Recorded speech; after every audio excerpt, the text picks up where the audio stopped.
Hello, everyone.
Hello, Ray.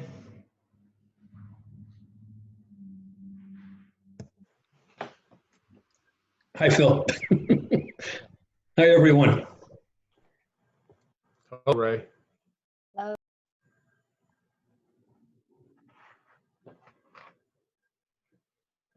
If anyone's interested, I'm on the Milford Mediterranean side of the coast and on the Riviera. I see that, Ray. I like it.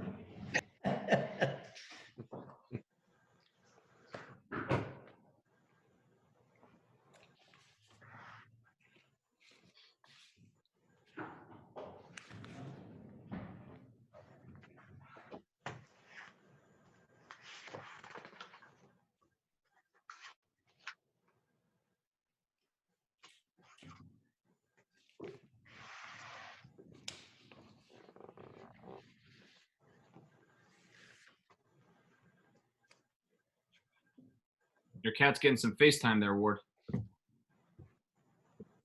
Yeah, every time there's a meeting, she always comes up here, you know.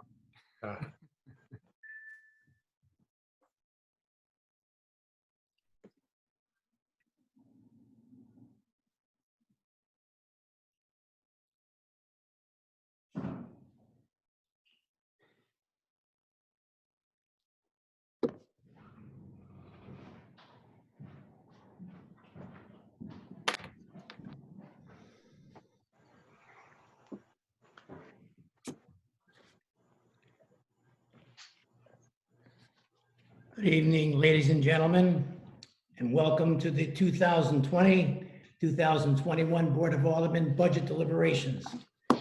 Today is April 20th, 2020, and today we are conducting a remote meeting for the departmental presentation portion of the aldermanic budget process.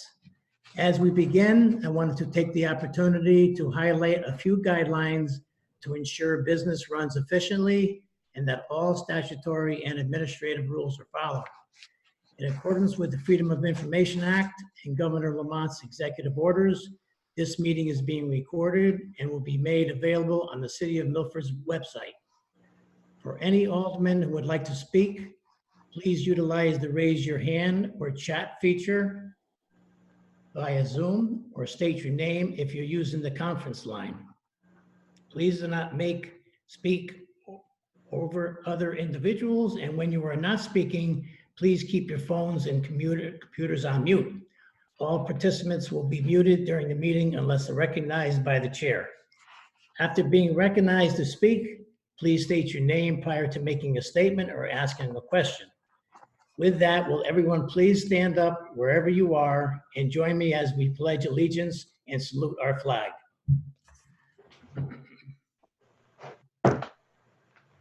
I pledge allegiance to the flag of the United States of America, to the republic for which it stands, one nation, under God, indivisible, with liberty and justice for all.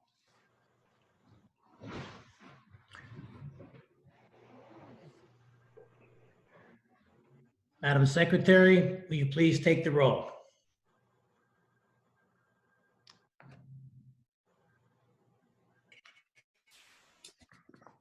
Alderman Beatty.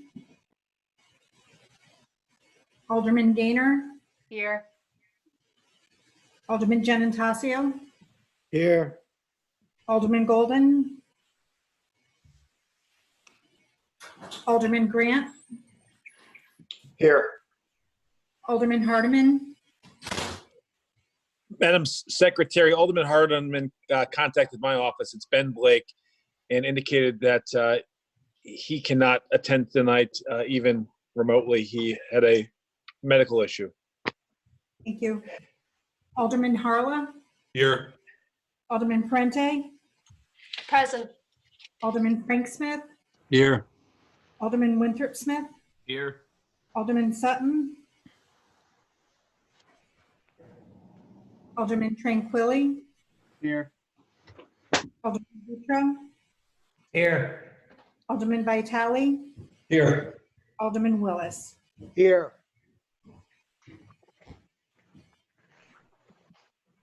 (11) present. We have 11 present. We do have a quorum. At this point, the first department organization on our agenda is Harbor Management Commission, page 109. The Harbor Commission will make a presentation, if you will. Hello. Ray? How are you, Ray? I'm doing great. This is Ray Swift, Director of Milford Landing. As everybody should know, this is my last couple weeks in that position, and I anticipate leaving the directorship sometime during the second week of May. We have a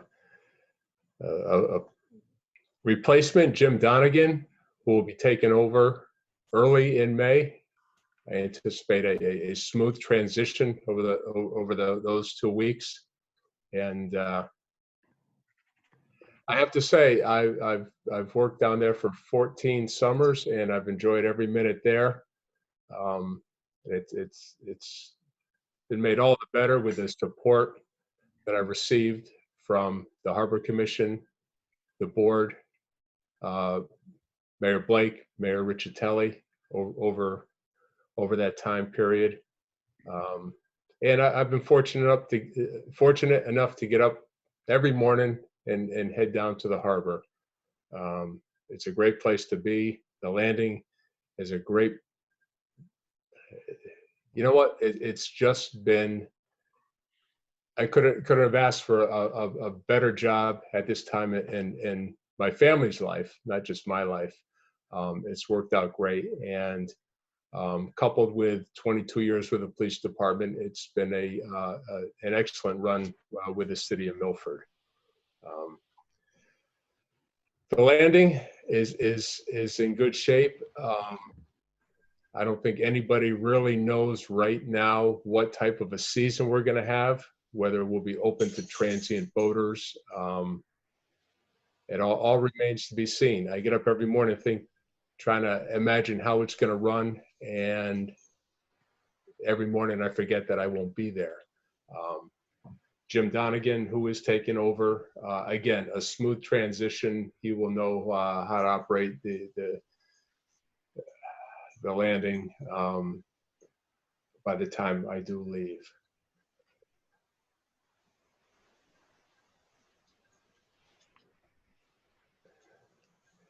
I'm at a loss of words at this point. I've like I said, I want to thank everybody for their support over the years, and I've enjoyed being there. I don't want to say I hate to go, but I will certainly miss the place. Mr. Chairman, it's Ben Blake. Yes, Mr. Mayor. Mr. Chairman, members of the board, Ray does leave some huge shoes to fill. He has done a terrific job ensuring that the Milford Lisbon Landing Marina is a destination for boaters and visitors. It's one of the jewels that we have in our downtown. It really does help buoy the rest of the downtown. It's a great economic driver for us, in large part because of all the good work that Ray has done to make that place really just a garden of our downtown. And I do want to thank the Harbor Commission, who over the course of the last month has really helped with the selection of a new marina director. Over 30 people applied for that position. Subcommittee of the Harbor Commission weeded it down to 14 and then down to 4. And then Bob Brennan, the chairman of the Harbor Commission, along with Bruce Carilla, the harbor master, and I interviewed the 4 finalists before arriving at Jim Donegan. Jim is someone who has grown up in Milford, understands our maritime history, certainly understands the culture of our community. He understands marinas and dredging, having worked closely in the maritime field for most of his career. And I think he's going to be a great addition. I know that he's going to be somebody who puts his heart and his soul into this community. He already has in other forms, but as the director of Milford Lisbon Landing, do want to welcome Jim Donegan, who is on the call as well.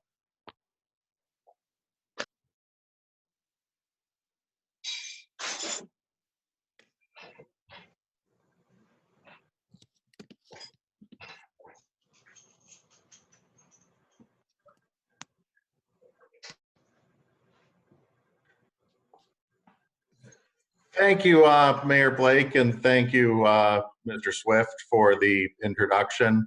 I'm looking forward to getting to know all of you and working with you. I'm very excited in starting, and I think it's going to be an excellent opportunity, and I'm looking forward to, working with everyone. Thank you all. Thank you, Jim. At this point, is there any alderman that has any questions for Ray Swift? Mr. Chair, Ray Vitale, I had my hand raised. Can you see the hand or what? I can see you. I can see one Can you see hand. your hand? Okay. I just would like to say again to Ray Swift, thanks for everything he's done. He's been a pillar in the community, and he's run a harbor excellent way, second to none, and I'm sure in the state. And Jim, welcome aboard. I know you'll do a great job, and with the easy transition, I don't think there's going to be much that you need to learn. But a question to the mayor, if I might. Did I hear that the governor opened up the marinas today and that we will be able to go ahead with it, or did I misunderstand that?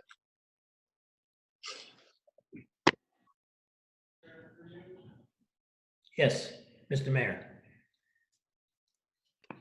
Mr. Chairman, this weekend, 3 different governors that of adjoining states, including Connecticut, did open up the marinas. Obviously, if a marina has a restaurant, they cannot open the restaurant portion, but for Lisbon Landing Marina, that is not an issue. But yes, this weekend, the governor did open up our marinas because it is part of our transportation infrastructure.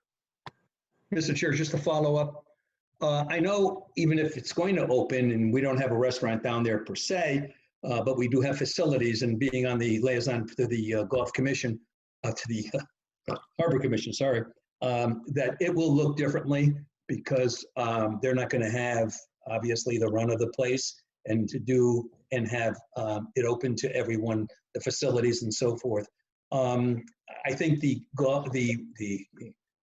Harbor Commission has a lot of questions to answer, and I think there has to be a lot of work going forward in order to sustain the boats coming in and to sustain the revenue that's coming into the harbor. So I look forward to working with the Harbor Commission and to hopefully that it will be a successful year. Thank you. Thank you, Alderman Vitale. Any other aldermen have anything to ask for Mr. Swift? Don't talk.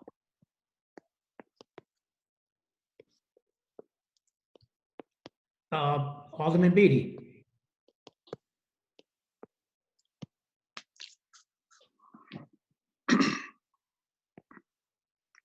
Alderman Beatty, do you want to ask? No, I'm fine. I'm fine. Thank you.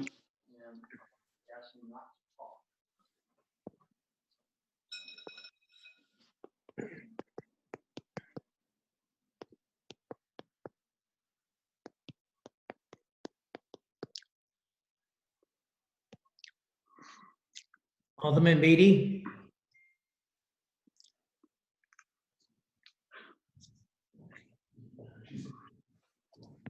She's all set. She's all set.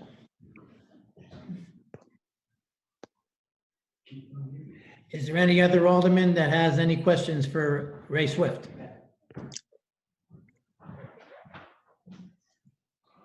Well, I do want to say, Ray, it's been a pleasure working with you over the years, and I know you have just big shoes to fill. I'm hoping that Mr. Donegan will be the man to fill them. Looking forward to meeting him and working with him as well. But thanks again for all the great work that you've done over the years, Ray, at that marina and at our harbor, and you've done a great job, and you have my compliments. Thank you. If I may, I'd like to just repeat a story I have repeated over the years, but I'm not sure everybody who is on the board presently has heard it. Several years after starting at the landing, we had a boat come in from out of state, from St. Petersburg, Florida. 55-foot Huckins, modern boat, jet boat, beautiful boat, top of the line, and a very nice young couple. They came in on a Tuesday or Wednesday, spent one night in the marina, headed out, and I got a phone call on Friday. They wanted to know if they could come back. It was a busy weekend. We couldn't fit them on the proper side of the landing, but I said we could put them over on the boat ramp side. And they agreed. They would take any spot they could get. So they came back for several more nights, and they said they came back because Milford Harbor and downtown was the best stop they had made between Connecticut and St. Petersburg, Florida. So Milford Harbor is, as described, a great destination, and quite often new customers, before they're even tied up to the dock and secured, are telling us how beautiful the harbor is, and that's even before they get downtown, which is just adds so much more to their experience. So again, I'd like to thank everybody else for their support, and Alderman Vitale, maybe we can still put some bench time in down there on occasion, huh? Absolutely. Thank you for everything. Any more questions for Mr. Swift?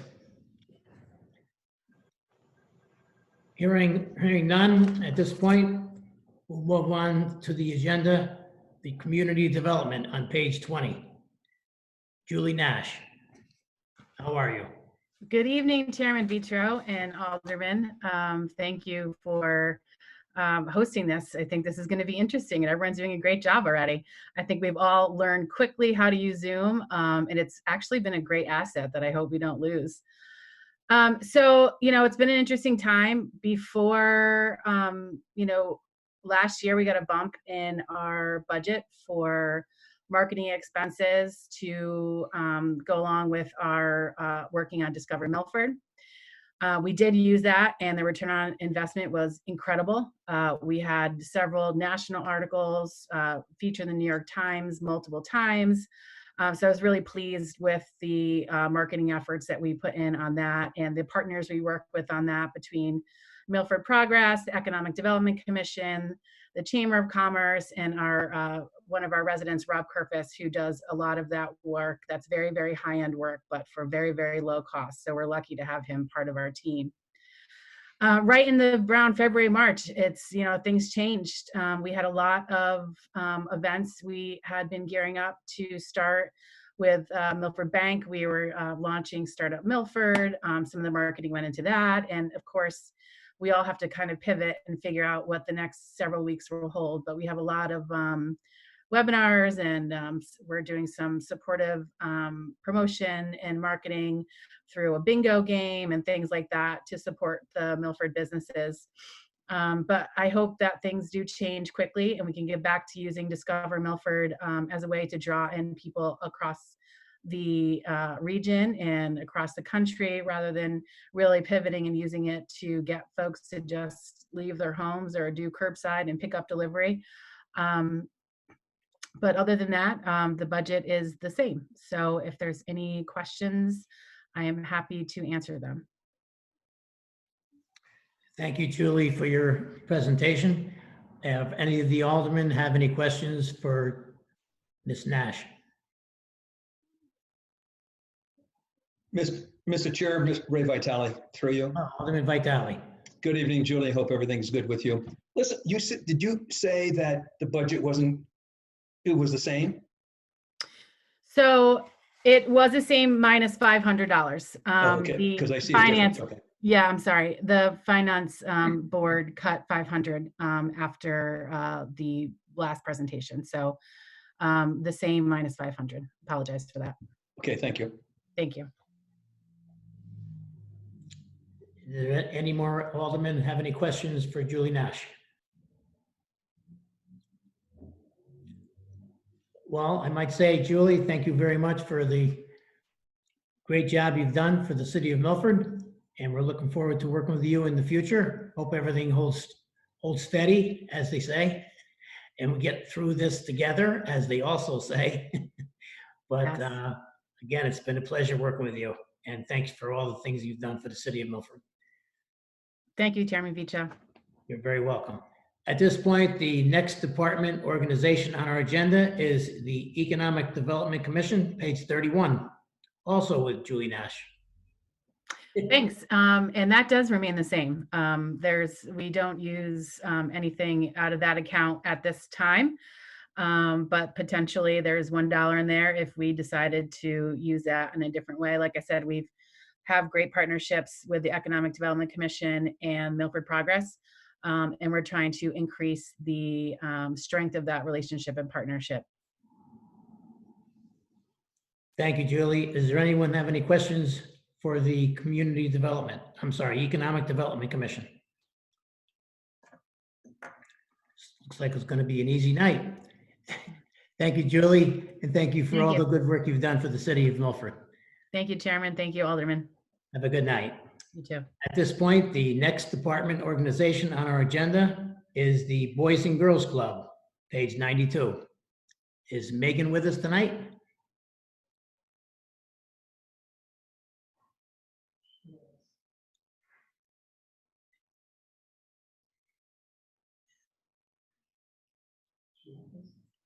Is Megan with us this evening? Mr. Chairman, I do see Megan on the call, but I don't know if her internet is working well enough for her to get through.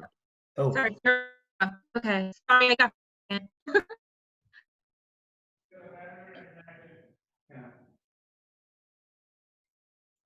Okay.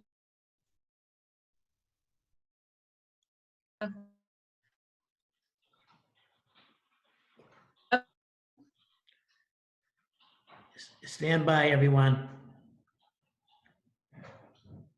Megan has a bad internet connection. Ask if Tom Bach. Ask if another member of the Boys and Girls Club can make a presentation because it looks like Megan's is not very good. Her internet. At this time, is there anyone else on the Boys and Girls Club? Can you hear me?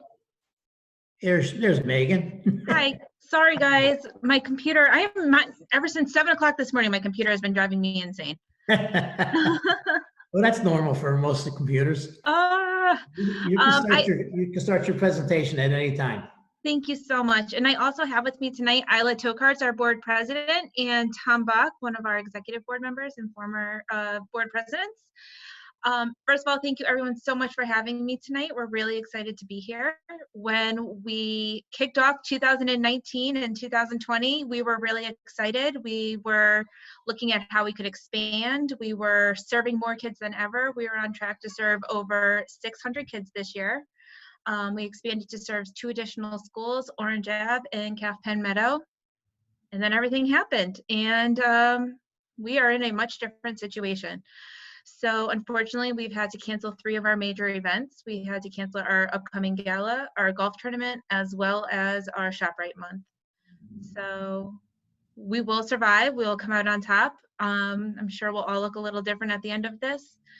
But the Boys and Girls Club definitely needs the support of everyone, and we are looking forward to the future. Thank you, Megan.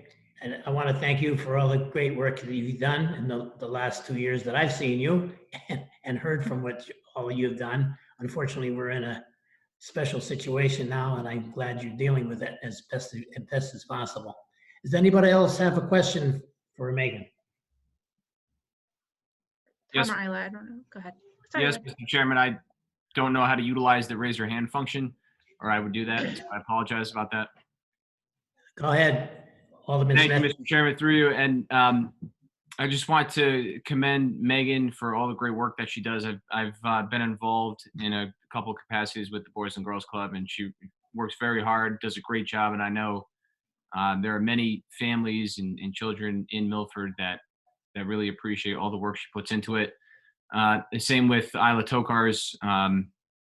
Both of you do an absolutely wonderful job and in the capacities that you work in with the Boys and Girls Club.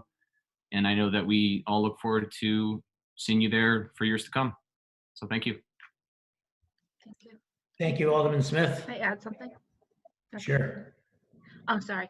So one of the things is with the pandemic, we closed our doors on the night of March 13th. And then by Monday, all of the staff had engaged in virtual programming and virtual challenges. So the Boys and Girls Club, while we couldn't physically be open, we were still there for the kids and engaging them in new and fun ways.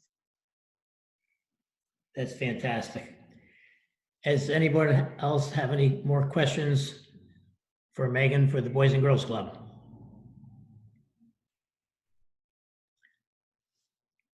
I guess not. Thanks again, Megan, for all the great work that you've done for the city of Milford and the Boys and Girls Club. At this point, the next department organization on our agenda is the Recreation Department, page 82. Thank you, Chairman Vitro. For everybody who doesn't know who I am Bill Garfield, who has slid into Paul Piscatelli's role. And unlike Ray Swift, who's leaving in a few weeks, I've been there for a few weeks. So I'm taking on a lot of information and trying to figure it all out. That said, I hope everybody's families are safe and healthy during this time. The Recreation Department is doing its best to actually try to keep people off our courts and playgrounds. And it is a challenge to say the least, but we are doing what we can. The Recreation Department's budget was really all Paul Piscatelli's work, and it looks great. The one thing that is a concern every year is our seasonal temp account. It is our bloodline to running our camps, our leagues, and pretty much everything. From what he requested to what the finance board gave us, there's a pretty decent gap there, so that'll be a bit of a challenge. Otherwise, everything is great. And I also am joined by Dan Worrell, who just popped up on my screen, who is on our Park, Beach, and Recreation Commission. And that's pretty much it from us. Well, thank you, Bill, and welcome aboard. I know that Paul has done a good job the last few years, and I hope you looking forward to it as well, to replace his shoes. Anybody have any questions for Bill Garfield for the Recreation Department? Mr. Chairman? Yes, Alderman Giannattasio. Thank you, Mr. Chairman. Good evening, everyone. Through you to Mr. Garfield. Bill, are you now the acting director of Parks and Rec? Is that your new position, or are you just temporarily filling the position? Interim director. Interim? Yes. Okay. So the seasonal temp was cut? Is that what you're alluding to by the board? Not cut. Every year we try to weigh the impact of the minimum wage increases and just the size of our camps and leagues, and the difference from what we hope to get versus what the finance board recommended. There's a gap there. So my only concern would be, as we go through it, assuming we get back to normal, is we'll end up running out at some point, just because it seems to be a annual issue for us. We always have to get creative. Okay. Thank you. Thank you, Mr. Chairman. Mr. Chair. You're welcome. Alderman Smith.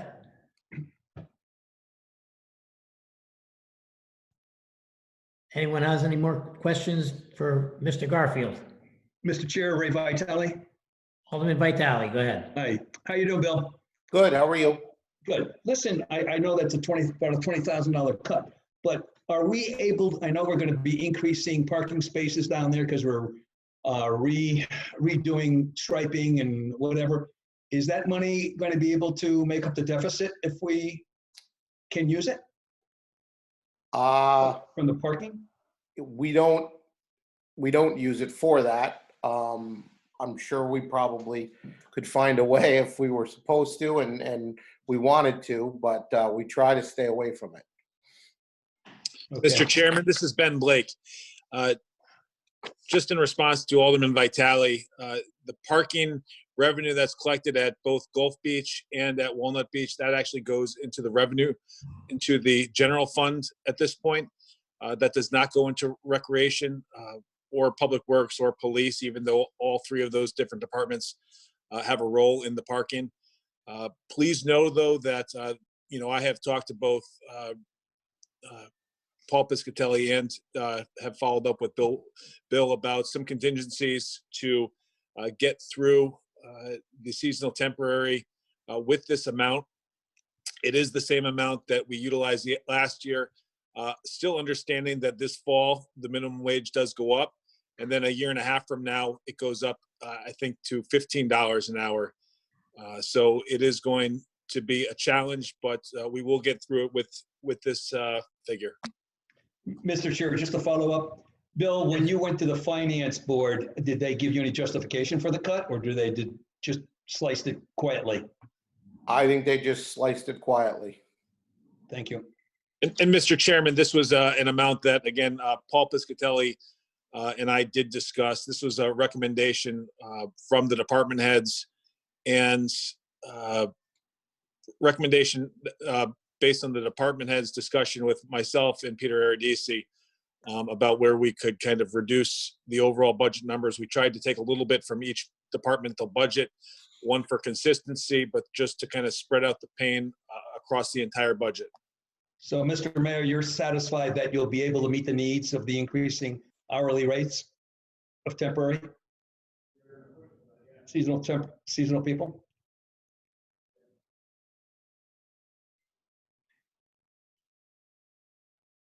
Yes, Alderman Vitale, that will happen. We will meet the needs under the budget figure as recommended by the Board of Finance. Thank you, Mr. Mayor. Any more questions for Mr. Garfield? Hearing none. Thank you, Mr. Garfield, for your presentation. At this point, the next department organization on our agenda is Public Library. Good evening, Christine. Skip there. Mr. Chairman, do you have a page number on that? I'm sorry, page 35. Christine, you're on mute. Yes, I just noticed that. I'm sorry. It's good to see everybody looking well. And I can agree with Julie that this is an interesting technology that I hope we can keep using and utilizing in the future. It's been different. I also go along with everybody that said we had to take some really quick pivots with how the budget was going this year. We went from what is a very public serving agency to within a week having most of our stuff online. We've been doing digital access cards for people that are at home. We have been doing programming online. We have been utilizing our technology lab to make PPE equipment for area hospitals. So it's really been a whirlwind, and it's been an interesting time, and I'm glad to see that we're all getting through it so well. As far as the budget for this year goes, I kept it flat as I have, other than for contractual salaries, flat for the last 6 years. Our book budget has not increased in over 10 years. So we're really been operating status quo, but trying to move smart with what we offer. This year, we did have a slight cut to our budget. We had a cut in our computer and computer peripheral accounts. That money had been planned to add more laptops so that we could use it for public access and training programs. We are seeing that will probably be a bigger need as we move forward with a lot of people coming in for job employment, resume help, etc. So I'm looking to see how I'm going to manage that. We have been adding a lot of and plan to add a lot of materials online, increased ebook and e-audio books, increased online resources for those at home that need recreational and educational materials. You know, it's interesting. I was wondering what I would say tonight. I'm so in awe of those that are working on the front lines right now in the health fields and the education fields. But I really also want to look towards our recovery. And with a robust recovery, I really think that we need to look at some of the library resources and what that will look like. People are going to have tight budgets. They're going to be looking for entertainment and educational resources. They are going to be looking for employment help. And I really think that the library is poised to step into that role. So thank you for your time, and I'm happy to answer any questions. Alderman Frank Smith. Thank you, Mr. Chairman.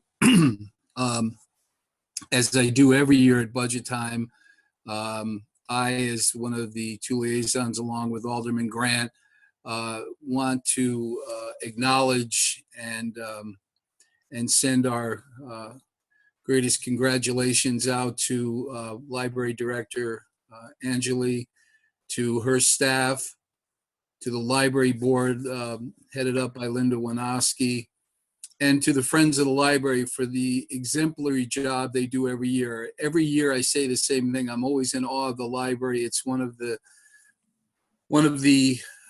services that are provided to the community, a lending library that goes far beyond that.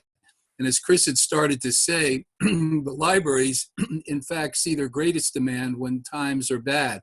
During the recession, a lot of people, as Chris mentioned, were coming in to use the computer facilities. A lot of people were coming in because they were out of work. There was a job training, other things, and the demands become greater, just as sometimes as emergency services do. But if I could, just for a quick second, wanted to just go over some of the things that Chris didn't mention. Number one is the biggest renovation of this library since it was built in 1978, library construction, all that entails, including making best use of the space, furniture reorganization, and a complete overhaul of the children's library, rescheduling of all programs, and so forth. The library under Chris has established a library community partners desk, reps from the Bethel Literacy Center, Connecticut Homeless Vets Organization. And as I've said before, Chris, the library next to the public schools is probably the most community-based service that the city offers. And as I've said before, I have just been completely impressed with Chris's handling of some of the day-to-day realities of running a public library as a place where people go for both to sometimes for refuge and to find warmth, as well as to do research and schoolwork. This year, I think it's another thing that the modesty probably prohibited Chris mentioning it, but she does an alternating monthly column for the Milford Orange Times and was recently honored by the Milford Chamber of Commerce with their Cultural Contribution Award. The library, if you've seen on the library website, the staff has done a little private video sending out their best wishes to all of the patrons of the library who they haven't seen. It's pretty corny, but it's very, it's very heartfelt and very impressive, and it makes you feel good about having these people that work for us in the capacity of the library, serving the public that they love so much. We also, since this pandemic has hit, the library has had to close, but continues doing a lot of things, including making use of the 3D printer, making materials for hospital during the shutdown. And meanwhile, Chris has been overseeing the renovations downstairs that I mentioned before. So again, to all the staff at the Milford Library, and again, especially to the Friends of the Library that I know Chris is always prompt to acknowledge. A lot of these things wouldn't happen. Every year they have the October party in the stacks, which is always a great success. I think we just finished the third year. They're coming up on the fourth year of that. And that owes a lot. All the Friends of the Library that give their time, I think, have to be recognized, and why Milford Library, Public Library, is such a great institution. And I will have some questions regarding the budget, but wanted to just take this moment to acknowledge it during the budget hearing, because I think it's well deserved. Thank you, Alderman Smith. I do want to mention one thing as you bring up our wonderful group, the Friends of the Library. All of the programs that we present are funded through this volunteer organization, the Friends of the Library. I do not ask for funds for that in the city budget. Given the situation that we are in right now, their revenue is going to take a big hit. Most of their funds are raised through the ongoing book sale that we have in our lobby. Obviously, that's closed down now. And the fate of the Party in the Stacks for this year is iffy. It relies a lot on community support, and we realize that a lot of our local businesses are also going to be hurting this year, and we're trying to be very sensitive and respectful on who we ask for assistance.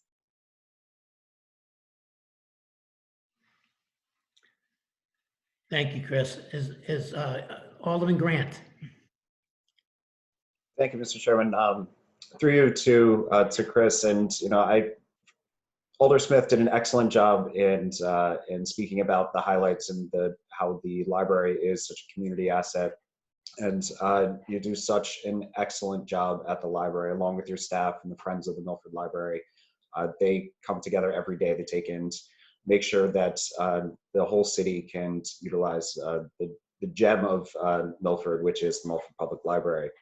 And when all of this happened, the library stepped up right away and altered their plan and started making everything available online, which was amazing. The idea that people didn't need their library card to take in and check out, they didn't have to have one prior, was excellent. That was a great idea.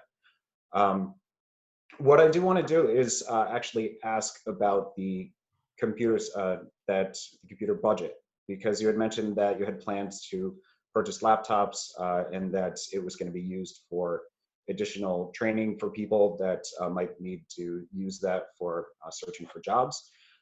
Could you actually just talk a little more about that plan, but also how people are currently using the computers and how popular they are in the library?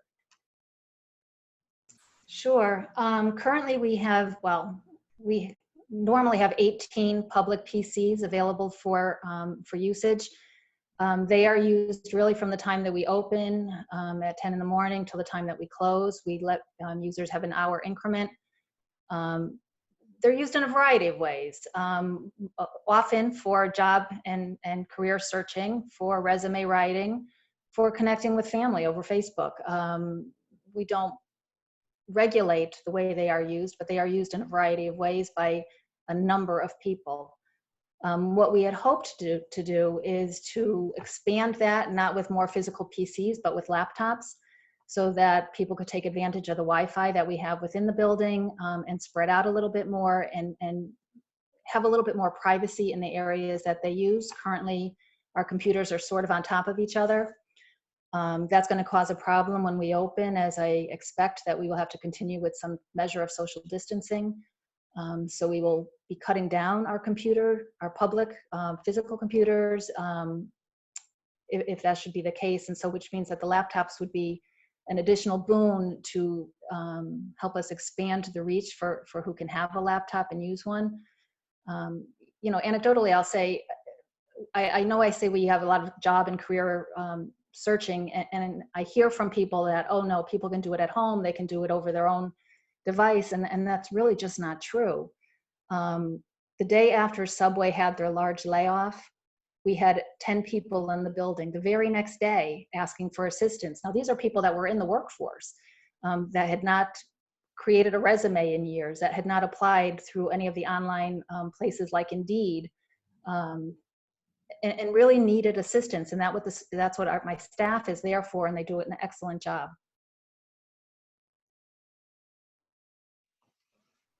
Is there any Mr. Chairman?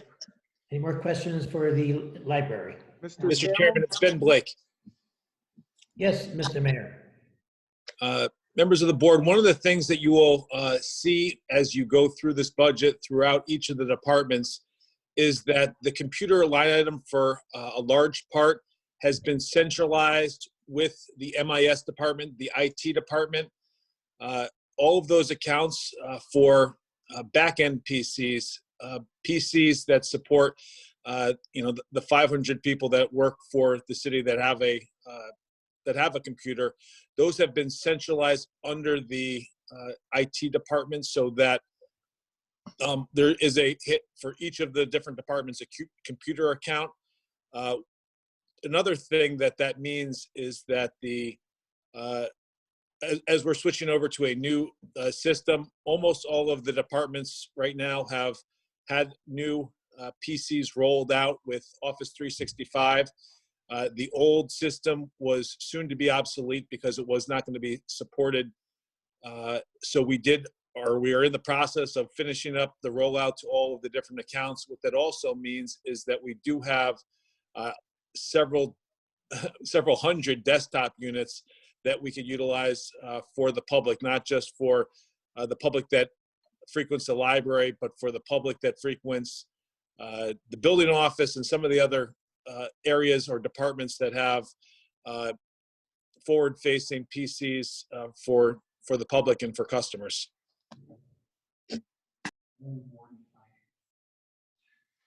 Thank you, Mr. Mayor. Alderman Beatty. Thank you.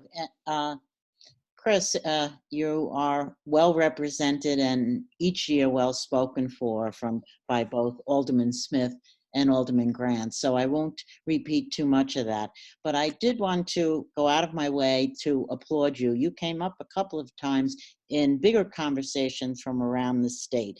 I was in on a conversation worrying about what will happen to the future of public higher ed with the fund cutting. And even though they're nimbly trying to go online, there are some students that are suffering. And the students that are suffering are the ones that are without Wi-Fi and broadband and cable TV prescriptions that depend on the libraries. So more people joined in the conversation, and I was able to say proudly, not the first time, the exemplary person that comes out of the library science degree of the State University is Chris Angel, our librarian, and the efforts and the understanding that you know of to try and share that computer availability and the awareness and your plans in the future that you have brought to the mayor's attention.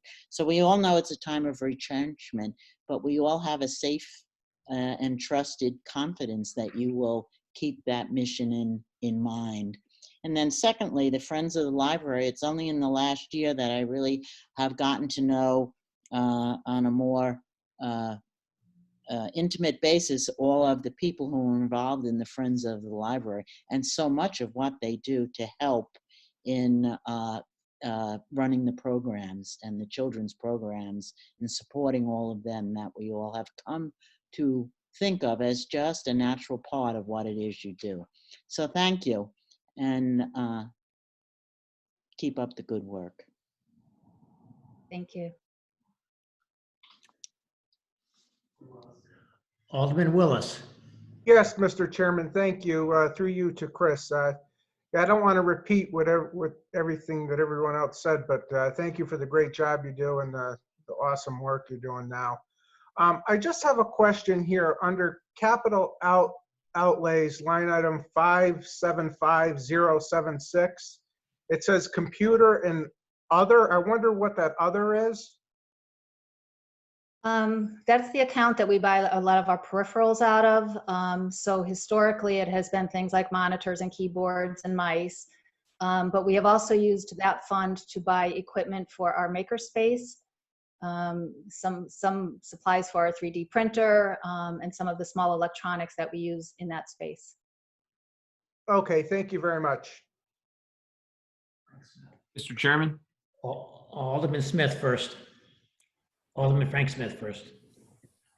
Thank you, Mr. Chairman. I think we covered, Alderman Grant mentioned about the computers, the shortfall between what the department had requested and what the Finance Board ultimately recommended. I just wanted to address on some of the budgeted positions. The shortfall there is about $5,600 from the library assistant position. Can you give a little background on that? Is that an hourly adjustment, Chris, or is that, I would assume that's just cutting back hours of one of the library assistants, and what effect would that have immediately on the day-to-day operations at the library? No, that position was then, we had a promotion from a woman went from a library assistant position to a librarian. So the position is now open and it will be filled at the lower rate, the beginning rate. Thank you. Alderman Winsmith. Thank you, Mr. Chairman. And through you, just wanted to talk briefly about some of the or ask about some of the public testimony that we received that was sent to the aldermen. I know there was some submissions from Carmela DeVito and Deanna Jacobs, Cheryl Capiali, Pam Pia, who is the president of the Friends of Milford Library, Judy Kennedy, and Bob Sue Cam. And I was just wondering if you knew whether or not their public testimony was to ask for maintaining the funds that the Milford Library receives or increasing them, or were they submitting testimony because of the decrease in the capital outlay for computers? Well, I can't speak fully to what their reasoning was, but I will say that all of them are huge supporters of the library. They attend many of our events, they volunteer in our building, they're heavy library users, and they have a real love for library services and want to see them maintained. Absolutely, and that's what their public testimony said. I was just wondering if there had been anybody who had come to you with respect to the decrease in the capital outlay for computers. Yeah, some of them have. Those that understand what the budget is. Now, most of the people that submitted testimony are just because they're library users, and I'm not sure if they had a full understanding of what the budget is, but they want to show their public support. And I don't want to put words in any of their mouths, but sure, I think every single one of them wants to see that library services not just maintained at the same level that it has been for the last 6 years at least, but to be able to give us a little flexibility to increase our services as well. That's what our Friends group works for. They raise their funds to support our programs, to support anything that's not covered in the budget, and it does allow us to sometimes provide some of these extras. They may not be able to do that this year, so any support and assistance that can come from the city budget, it would definitely be a help. Absolutely. Thank you very much. Thank you, Mr. Chairman. Alderman Gaynor. Thank you, Mr. Chairman, through you. Hi, Chris, how are you? Thank you for all you do and all your staff. It's amazing. I know I've asked this question in the past, but it relates to staffing, and both in prior and then going forward with what you highlight as far as, the potential for increase. You're on a multi-level, facility. You have a variety of services and clientele. Do you have any concerns, or had you had any concerns about being able to service the public with staffing, or going forward with the potential increase in services being utilized at the library? Staffing is always an issue for us. Yes, obviously with additional staffing, we can do more. I think my staff have been phenomenal with what they have managed to present to the public. We have a wonderful group of volunteers that has assisted when we have needed them. But yes, we can always use more staff. Would make us be able to present more programs, give more instruction, computer instruction, give more training in career programming. We have 2 floors, 3 service desks, open almost 50 hours a week, 6 days a week. We do that with 15 full-time staff and a handful of part-time seasonal temp staff who unfortunately are not working during this pandemic. We utilize our seasonal temp staff to manage most of our public service desks. The more mundane transactions, the checking in, checking out, freeing up our full-time staff for the programming and the patron assistance. Yes, I would like to see more staffing. I realize that this is a difficult time, but yeah, more staffing would always be a help, as I'm sure it is in every department. We have gotten slight increases in our seasonal temp budget over the past year, and we're making do. But that's what I will say is we're making do. You can only do more with the same amount for so long until you hit the wall. Thank you. Any more, Aldermen, have any more questions for Christine? Mr. Chairman. Yes, Alderman Giannatasio. Thank you, Mr. Chairman. Through you. Good evening, Christine.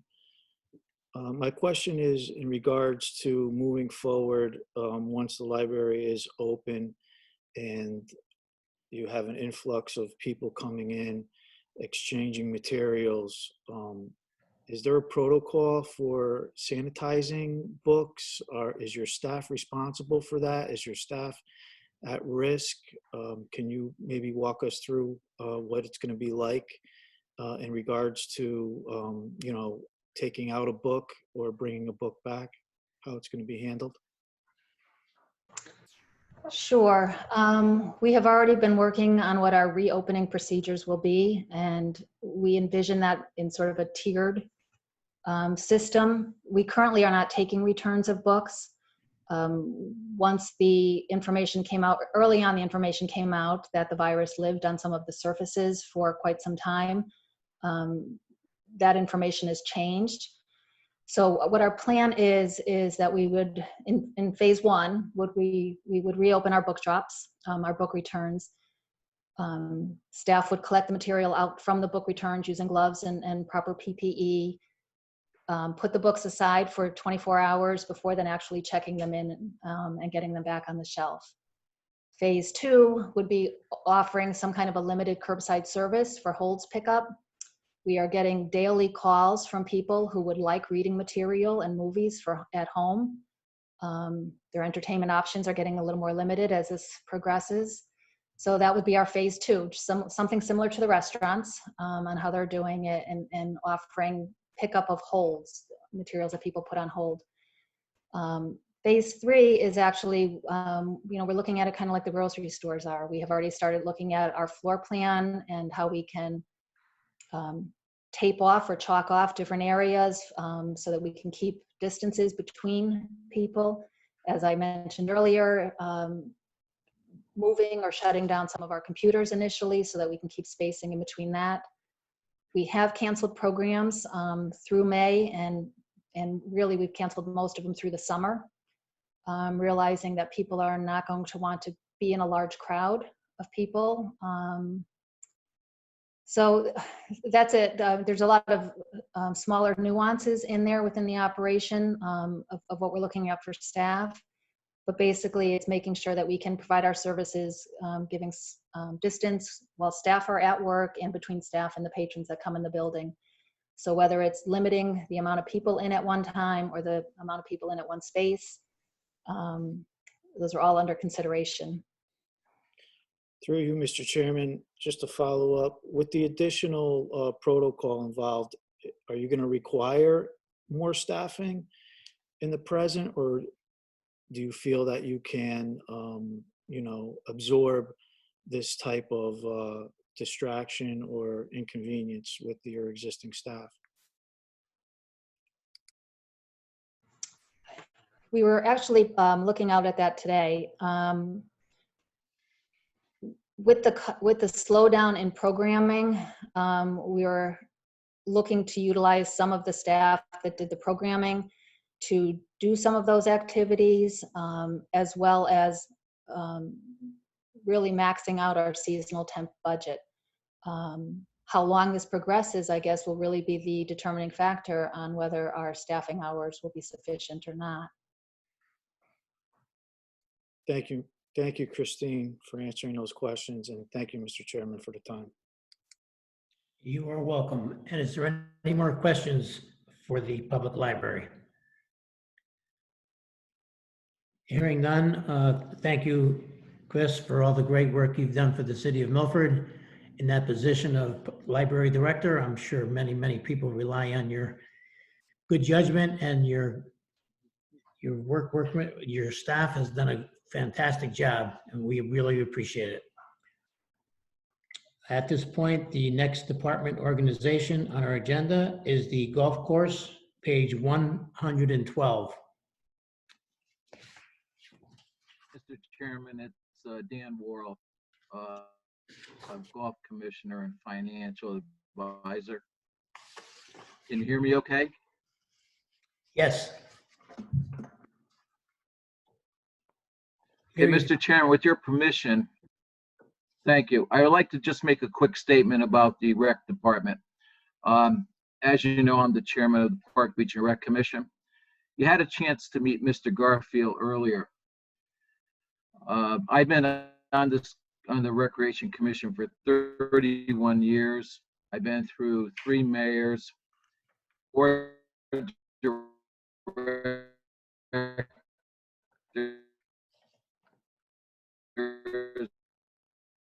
and we'll have a 5th director.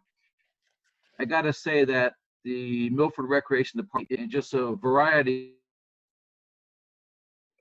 of other sports, etc., is a. Mr. Garfield took over for Director Piscatelli, who is now a Orange police officer. So I wish him well in that.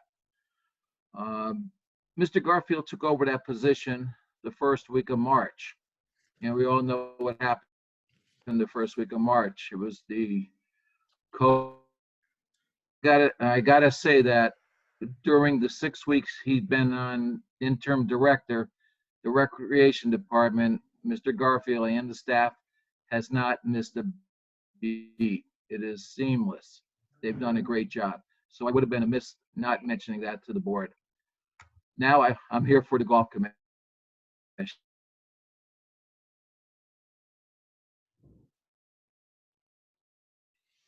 Anyone have any questions regarding the Golf Commission? Mr. Chair, Ray Vitale. Yes, Alderman Vitale. Thank you, Mr. Chair, through you.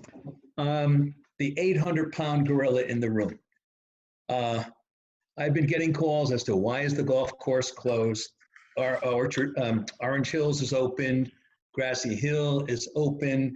There could be contingencies that would make recreation or golfing somewhat safe, where one person in a cart, no more than, I guess we can go through all things, and I'm sure they were discussed. So I guess it's a question to the mayor as to why, if, and when we can open this as soon as possible, being safe. But, you know, when we have a course that's not a quarter mile down the road that's open, and they're being able to mandate their contingencies as to how they play, when they play, et cetera, et cetera, et cetera. We have on the other side of town, we have Orange Hills. They're doing the same kind of thing, and Orange Hills is our management company anyway. So I think they are well versed with some experience as to how to make it safe. But I think, you know, with everybody's mental health issue, to get people out as quickly as possible and to do things, to look forward to things, would be a great asset to the city. So maybe if you can elaborate on to if and why and when we will be playing golf at the Orchards. Mr. Chairman, it's Ben Blake. Yes, Mr. Chairman, I know that Alderman Vitale asked this question earlier this month. The answer really is the same. There are no municipal golf courses that I know of that are open. There are some private courses that are open. For example, Great River, open only to members. They do have specific protocols in place that help to stop the spread. But again, I know that there were some local municipal courses that were open for a very, very short period of time during some of the shutdowns that closed almost immediately, like Naugatuck, the golf course there. I know that a lot of towns and cities have issued local executive orders closing down both public and private courses throughout Connecticut. But for the most part, all muni courses have been closed throughout the state of Connecticut. We are working with the Golf Commission to find out what type of measures can be taken to make sure that they are safe. We do want to strike that appropriate balance between making sure that we do have open spaces for people to get some exercise, both for physical and mental health, to boost immune systems and to stay sane while everybody is staying home. I know that right now it's all about the essentials, making sure that you go to work if you're a critical employee, and make sure you get your food and your medicine if you need that. But other than that, we're trying to emphasize people staying home so that we can get through this pandemic sooner. Everybody has got a little bit of cabin fever right now. Everybody wants to get out there. This is one of those things that will probably open up with the appropriate protocols, with the appropriate measures earlier on. Whether it's in a few weeks or a few months, things will start to open up. New businesses will be allowed by the governor to open up. It's not going to happen all at once. We're not all of a sudden going to have parties and events and big gatherings. It's going to be done on a transition basis where some things will start to open up before others. As long as the protocols can be implemented that keep everybody safe at golf courses, this may be something that opens up earlier. I had a conversation today with residents about the community gardens. I said the same thing. Right now, the Recreation Department has asked that the community gardens remain closed because of a variety of reasons, but mostly because it doesn't allow for sufficient social distancing. There are concerns about that with the golf course as well. Mr. Chairman, it's Dan Worrell. Yes, Dan. Just wanted to let you know I'm back on. There was a little bit of an interruption on the internet, so if I missed anything, I apologize. Any more aldermen have any questions for the Golf Commission?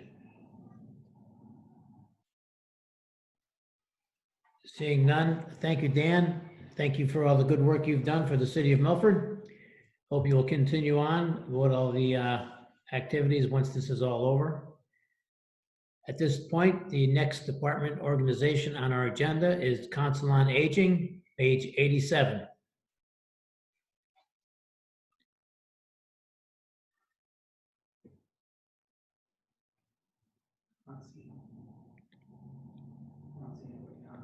I don't see anybody on for the Council on Aging. So at this point, we'll go on to the next agenda on the item that will be Bethel Center, page 92. Hi, good evening, everybody. How are you? Good evening. See you all. I'm happy that everybody looks well and that we're able to connect in this way. I want to start off a little bit of just talking about the work of the Bethel Center since I have been sitting at the helm. We have, over the past year and a half, gone through a strategic planning process that many of you engaged in, and so I thank you for your work there to really ensure that the center continues to speak to and respond to the hunger and housing needs of the city of Milford. That has allowed us to really look at our programs and ensure that they're operating efficiently and effectively. And for those of you who I've had the privilege of working very closely with, you know that it's important, especially with nonprofits and with municipal departments, that every dollar is really an investment and needs to be stretched. So I want to speak a little bit to our success in there and just talk about really what I think is the value of the center. Unfortunately, emergency services like the ones that we provide really show their strength and abilities in times of crisis like what we're experiencing right now. But in terms of our emergency shelter services over the past year and in 2019, we've continued to ensure that our services are addressing the needs of Milford citizens first. Our emergency shelter program that operates at 90 New Haven Avenue, our 12 men, 5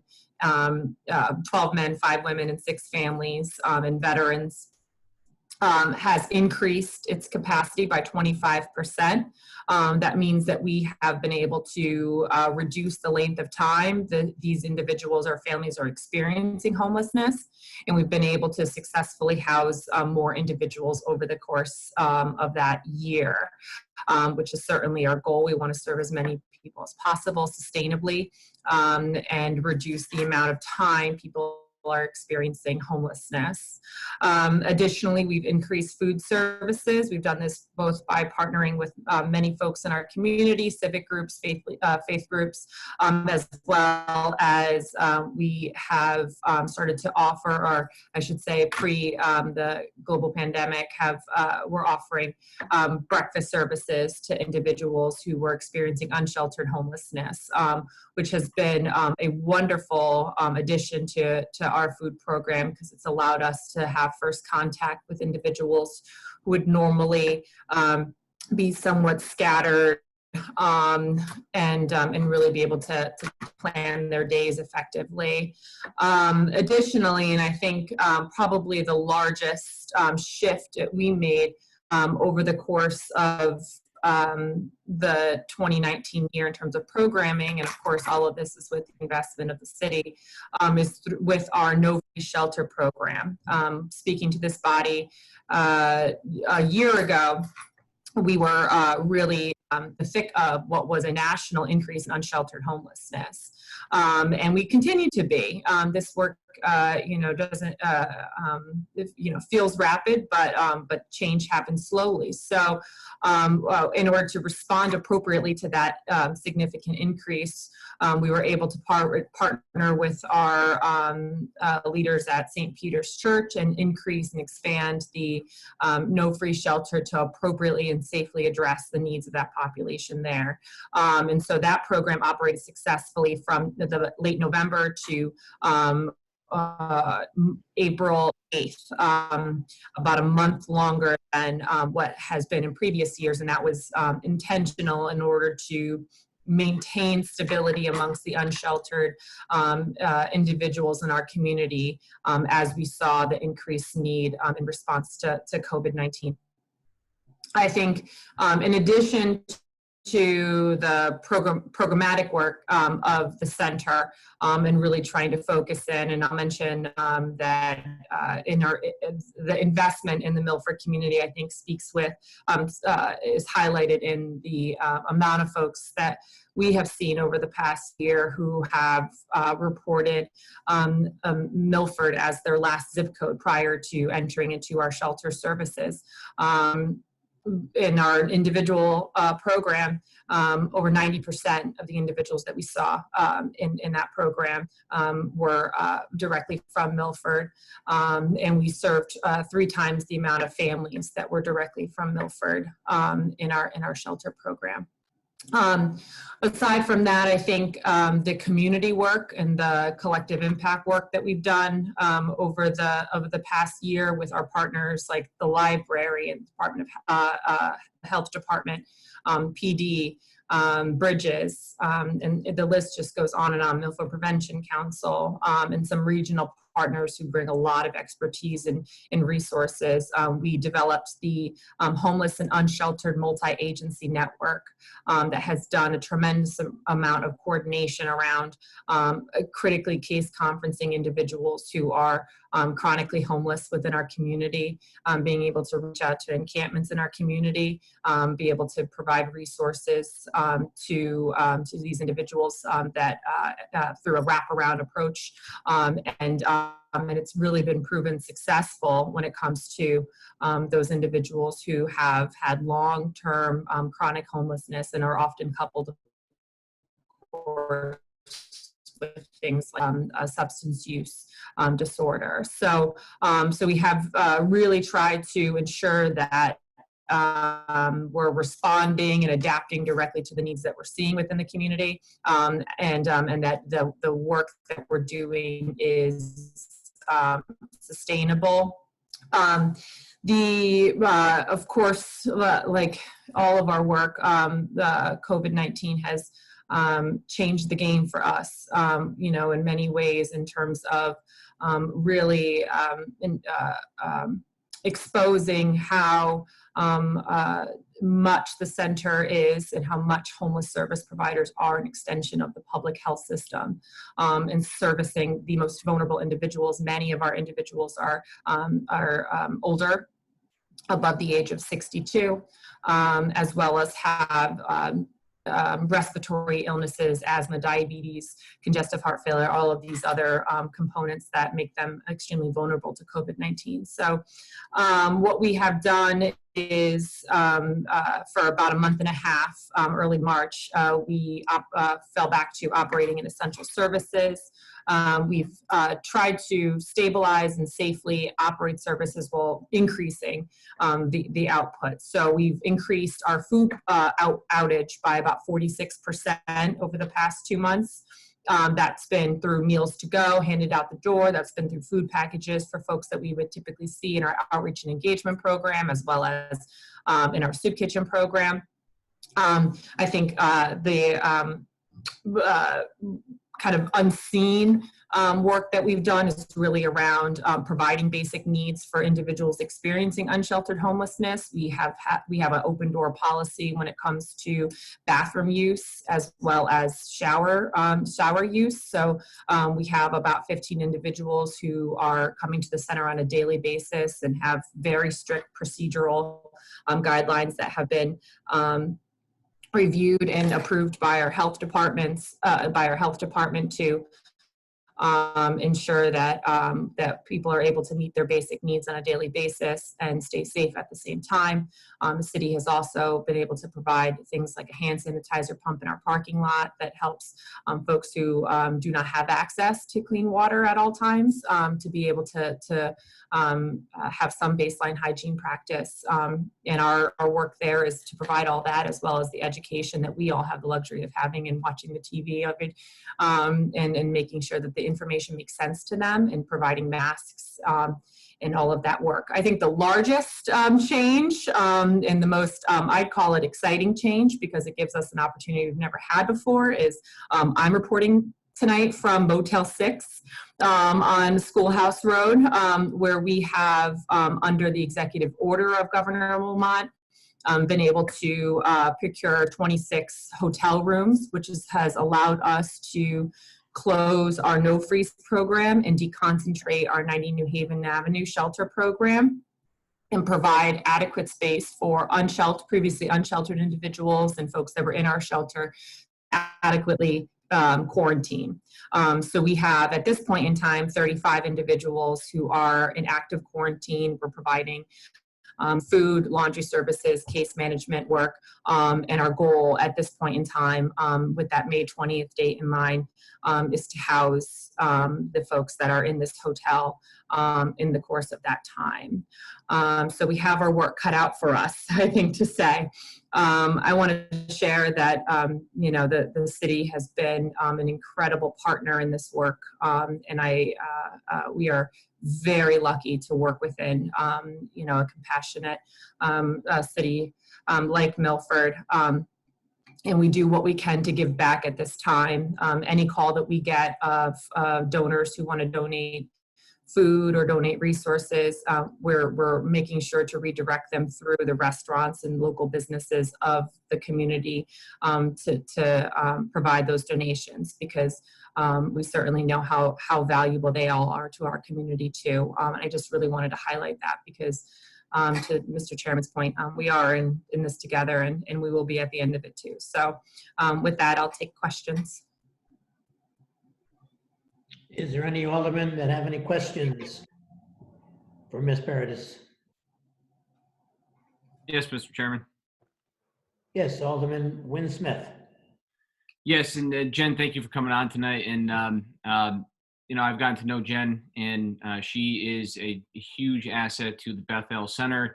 I've been able to get involved with the Bethel Center through different civil organizations through the city, and got to get a firsthand, up-close look at what they do, and who they provide for, the services they provide to individuals, to families, and it's quite remarkable.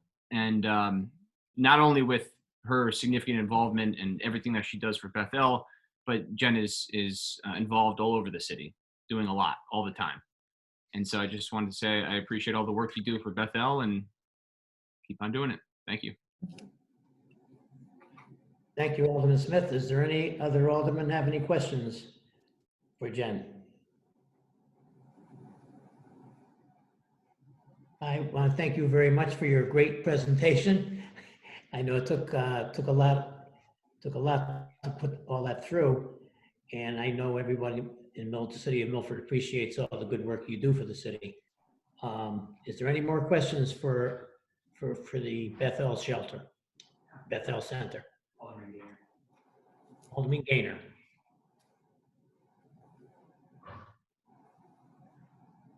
Alderman Gaynor? Sorry, unmuting. Hi, again, thank you so much for all you do. Do you have a sense, and I know it's hard to pinpoint, but do you have a sense of how many unsheltered individuals there might be in Milford? Yeah, actually, so we are, as a part of the human group, trying to tackle exactly that question, because I do think it's a very difficult question to address, because once you develop a number, you very readily want to do something about it. And so you want to make sure that you have the accurate measures when it comes to data to evaluate that. One of the pieces that Human had just been approaching prior to the pandemic was, with the support of the health department, is completing a 3-month survey of what we hope would be every unsheltered identified individual in our community. These are folks that would traditionally operate and kind of fall outside of our homeless response system. They used to be the folks that we said they don't want help, and we're hoping to change that stigma and saying that that choice is a very important folks for our folks. Informed choices is really what we're looking for. So anyway, I say all that to say, our estimations at this time are somewhere between 40 and 50. That might seem high to some folks, and that might seem really low to some folks, especially our first responders and PD and fire. So we really are interested in looking at data collection around this post-pandemic. It's going to be extremely valuable to the city and to the state, as other municipalities are starting to look at doing similar work. I think we have a population size that is not only that we can kind of wrap our minds around, but we can provide services to them. So I would love to continue to update this body on that work once we're able to get back to it. Thank you. Thank you. Thank you, Alderman Gaynor. Is there any other alderman that would have any questions for the Bethel Center? Seeing none, thank you for answering all these questions, Jen. Did a fantastic job. And again, thank you for all the good work you do for the city of Milford. At this point, the next department organization on our agenda is the Health Department, page 79.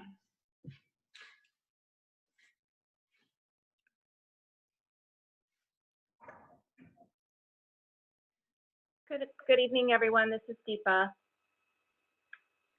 Good evening, Deepa. So, as you all know, the past few months have been filled with much activity for the health department.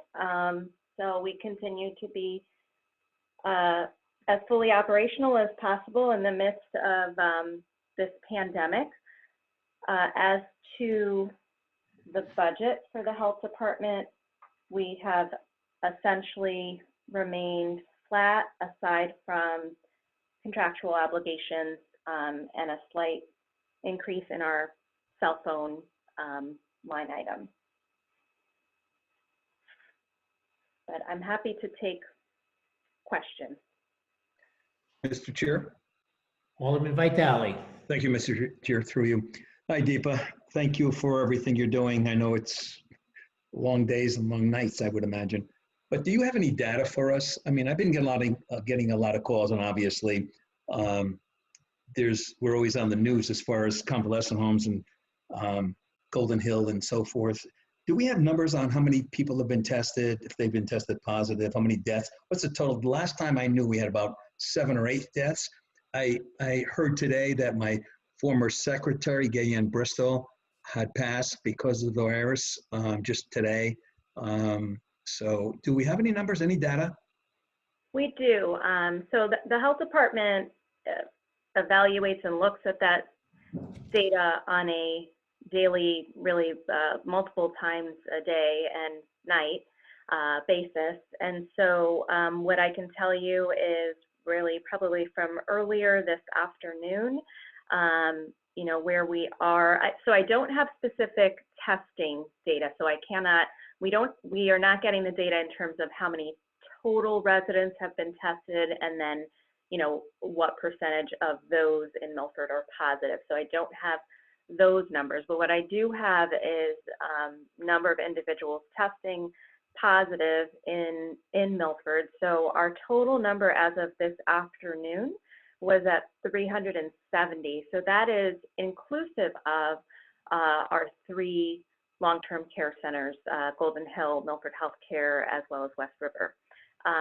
So that's our total number. And then our total number of deaths is at 32. And again, that is a total of community as well as long-term care center related deaths. On the deaths piece, just so you're aware of how deaths are now being reported, so we have gotten death notifications that have been considered COVID associated on some individuals who may not necessarily either have tested for COVID prior to their passing, or who we actually have, you know, a couple who tested negative prior to passing, but once it gets to the Office of the Chief Medical Examiner, they have the authority to make a decision on whether they believe that it's a presumed COVID-associated death without necessarily testing postmortem. So, so that death number comes in a couple of different ways. Well, thank you. Sadly, that we're experiencing 32 deaths, and that number is exhausting even at that point, it seems. And, you know, as I say, I just heard about Mrs. Bristol today. I know she was in one of the long-term facilities, but it's just a sad day, and I hope we can get over this without too much more devastation. Thank you, and thank you for all you do, Dee. Thank you. Are there any more questions for the health department? Yes, Mr. Chairman. Alderman Winsmith. Thank you, and good evening, Deepa. I had just a couple questions regarding Golden Hill facility. And it's my understanding, and correct me if I'm wrong about this, but that facility has been deemed a COVID-19 only facility, as in people who have it in that facility are being treated for the virus, and even those who do not have it are being treated as if they do have it. Also, there are other medical patients who have been transferred to that facility. So if you could speak to that, and if there are any other facilities that are being treated as a COVID-only facility. So actually, I think there's been a lot of media and information through the governor's office regarding these COVID positive facilities, or also known as COVID recovery facilities. Milford actually does not have a facility that has been officially deemed as one of those facilities. Those are facilities that have are essentially dedicated to really being able to accept those patients that are being discharged from a hospital who are positive COVID patients, but do have the need to continue to convalesce for whatever reason. So Milford does not have any facilities that have been deemed official COVID positive facilities or COVID recovery facilities, as they're being called. So Golden Hill is not an official positive COVID recovery facility. So that being said, all 3 of our long-term care centers, and we do have positive cases in all 3 of our centers. what they are doing is following the Connecticut Department of Public Health Facility Licensing and Investigation Section guidelines for infection control and prevention within their facilities, which really sort of the guiding point of that is to really focus on separating and isolating is the term that we're constantly using. So those individuals that are positive within the facility are obviously being treated as such and accordingly. Those patients who continue to remain negative are as isolated as they can be from the positive population.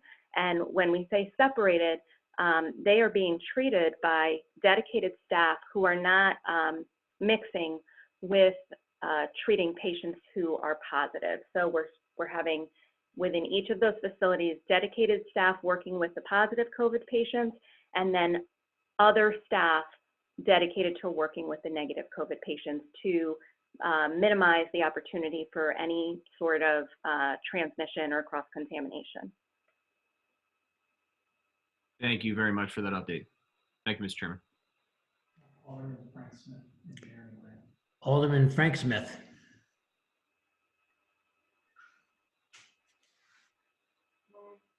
Thank you, Mr. Chairman. Through you to Director Joseph. Deepa, I was trying to think of an apt analogy here, being the director of the health department, and in a trying time when you developed your budget for this year, I noticed that it was pretty much in keeping with the budget that you finished with in 2019, 2020, before this pandemic hit. The only thing I could come up with is being the fire chief in the middle of a forest fire, but I think this probably exceeds that in terms of drama. Your department, Deepa, is about 10 people or so. Is there anything in this budget, given the fact that this was completely unforeseen and a huge worldwide crisis, that affects your department and will affect your department immediately in the coming year, that may need to be addressed in this budget this year? That is with regard to staffing, the number of staff, the number of people, if there might be some part-time people needed, administrative assistants and the like. Do you foresee in terms of expenses to your department that would exceed what was submitted and approved by the Finance Board that you think might be necessary in the coming year given the circumstances? Yes, so I think that definitely this was absolutely submitted before we knew a pandemic was heading our way.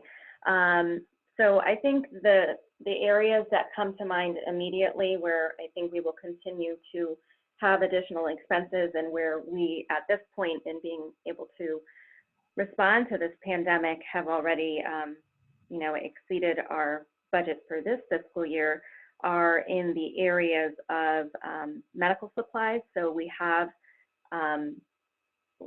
been over the years trying to create essentially our own stockpile of PPE for first responders and for public health, which has served us well in this pandemic, but we have had to purchase additional PPE, and I suspect that the need for PPE will continue for quite some time.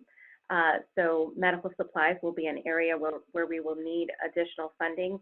Also, while we are responding to what's happening on a day-to-day basis, we are also looking forward to recovery, as well as to things like the possibility of a vaccine, in the next 12 months or so, and our department would be tasked with the mass vaccination effort, for which we have plans that we've developed over the years in place as to how we would do that, but that much of the PPE and the materials that we had planned to be able to use if we ever had to do a mass vaccination scenario, we've had to utilize that. So medical supplies is an area, and then for sure, staffing is absolutely always an area in overtime because many of us are working on a daily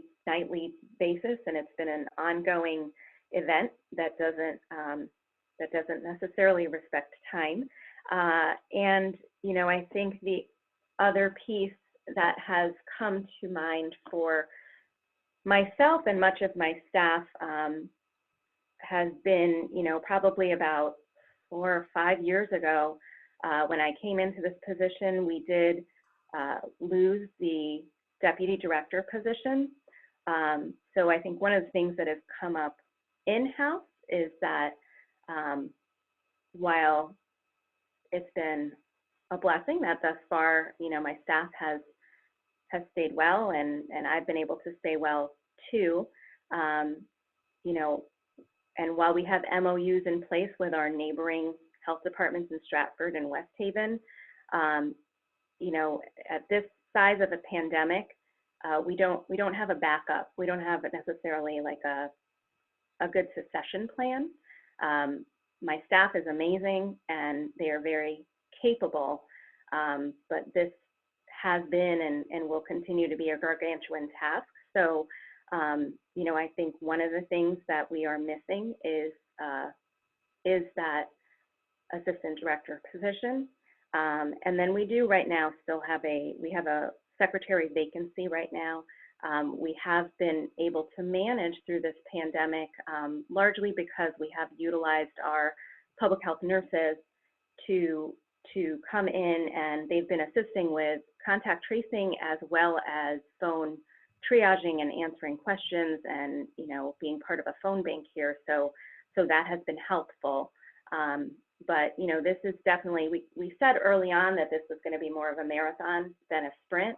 And as I continue to look at the modeling data and what we're seeing, it's clear that the health department will be in this for a very long time. And even once things start to reopen and more things reopen, we still have much to do, and hopefully it'll kind of end with a vaccine and some hopeful treatment options.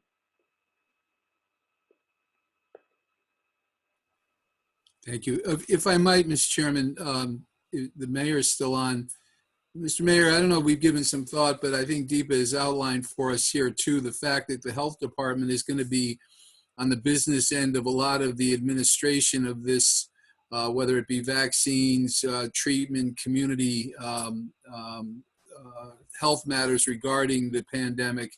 Are we best suited to deal with this in terms of budget transfers as we often do, or is this really beyond the scope of this and needs to be reevaluated in as we go through this budget process with regard to the health department? Thank you, Alderman Smith. Mr. Chairman, Ben Blake again.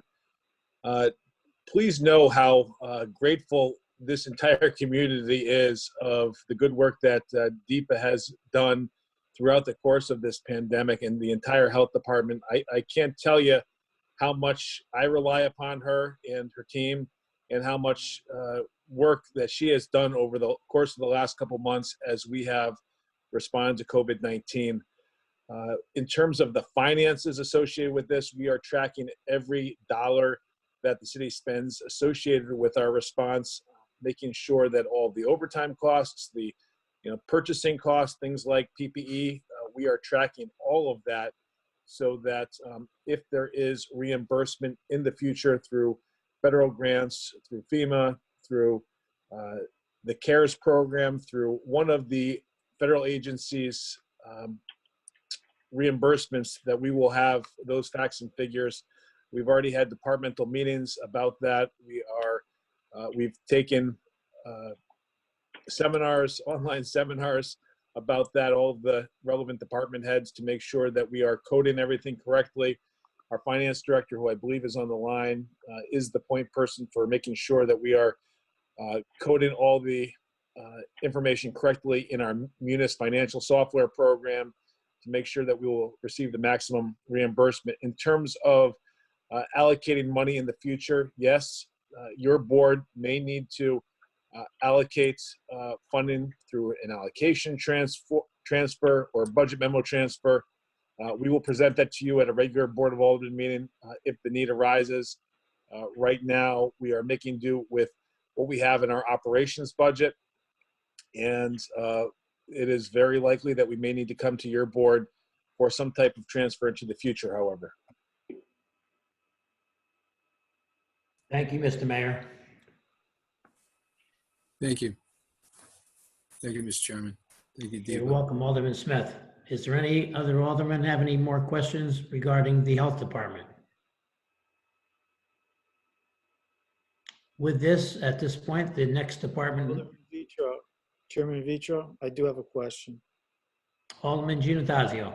Thank you, Mr. Chairman. Through you to Deepa. Good evening, Deepa.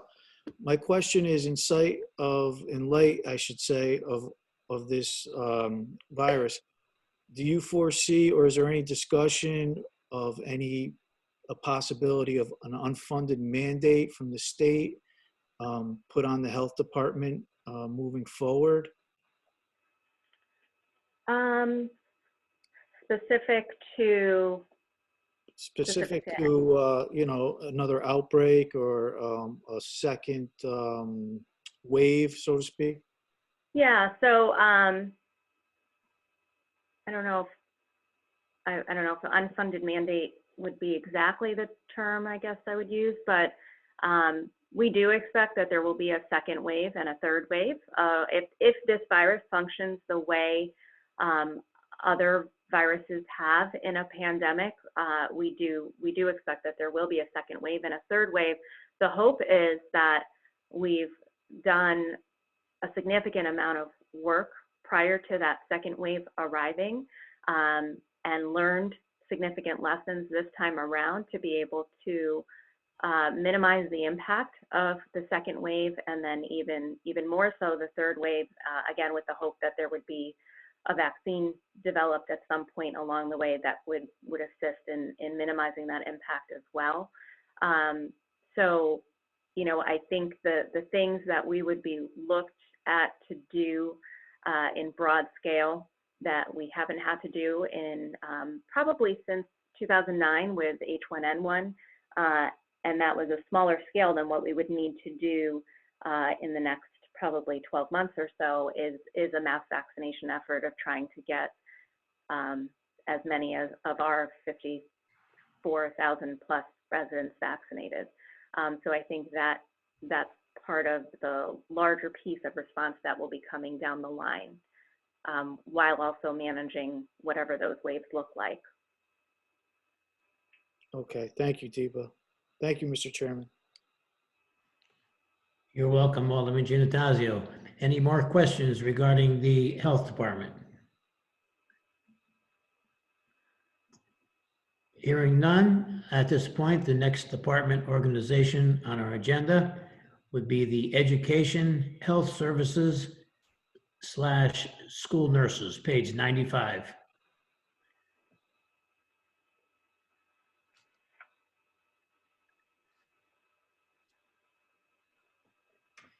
Deepa is also going to handle this one.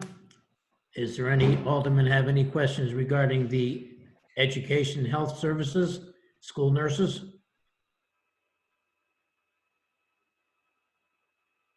I don't hear any, so we'll move on to the next department on our agenda. Will be the Human Services Department, page 90.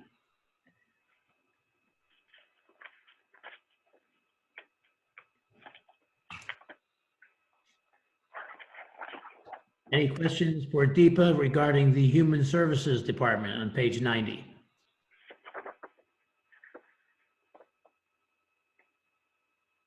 I don't hear any. Thank you, Deepa, for all the work that you've done for the city of Milford with all of the departments that you're in charge of. You've done a fantastic job. We all realize that, and we hope that you'll continue to do the job that you've been assigned to. With all the good luck, and God bless you.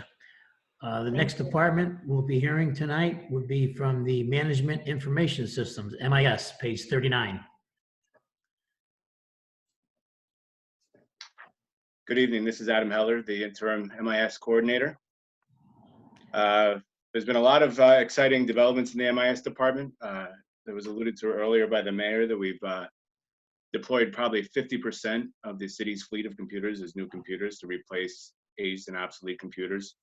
And with that, we'll be consolidating the budget from different departments into one to help manage these computers in the future, as well as ensure that we maintain our operability and don't become obsolete.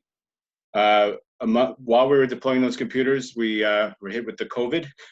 Like everybody else, we had to shift gears, and thanks to a loan from the Board of Ed, we were able to quickly deploy 50 laptops, just something that we were not able to do in the past. Thankfully, with all these changes that we're able to make in the city, the technology, we were able to actually support and continue to support the staff in whatever way, or wherever they have to work. We're also still continuing with some of the projects that the board and the mayor has funded. We're about 80% complete in connecting all of our buildings to be on the same network with a fiber optic deployment. And we are working on the equipment associated with that, as well as Municity, which will be our permits license inspection software that will be replacing a couple of other software packages we've been using for a while to help simplify the process and streamline the process, as well as help with coordination amongst the different departments that use those software packages. So the net change in our budget is basically the transfer of the funding from the other departments' computer lines into the MIS department. And with that, I'm open to any questions. Thank you, Adam, for your Department of MIS.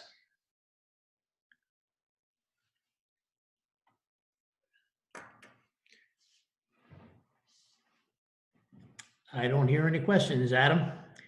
Thank you for your presentation. Thank you very much. You're very welcome. At this point, the next department. Excuse me, Mr. Chairman? Yes. I'm sorry, I guess the hand raise thing wasn't working at the moment. I just had thank you for coming out, Mr. Heller. I just had a quick question, or maybe if you could just elaborate a little more about the consolidation of the computer budget line onto MIS, and what are the expected benefits of having it centralized to the different departments, and also the way of making sure that no department might get left out, or another may end up utilizing more of the budget than they would have if they had it on their own line. Certainly, I'd be happy to talk about that. One of the major benefits is that it standardizes the equipment across the city.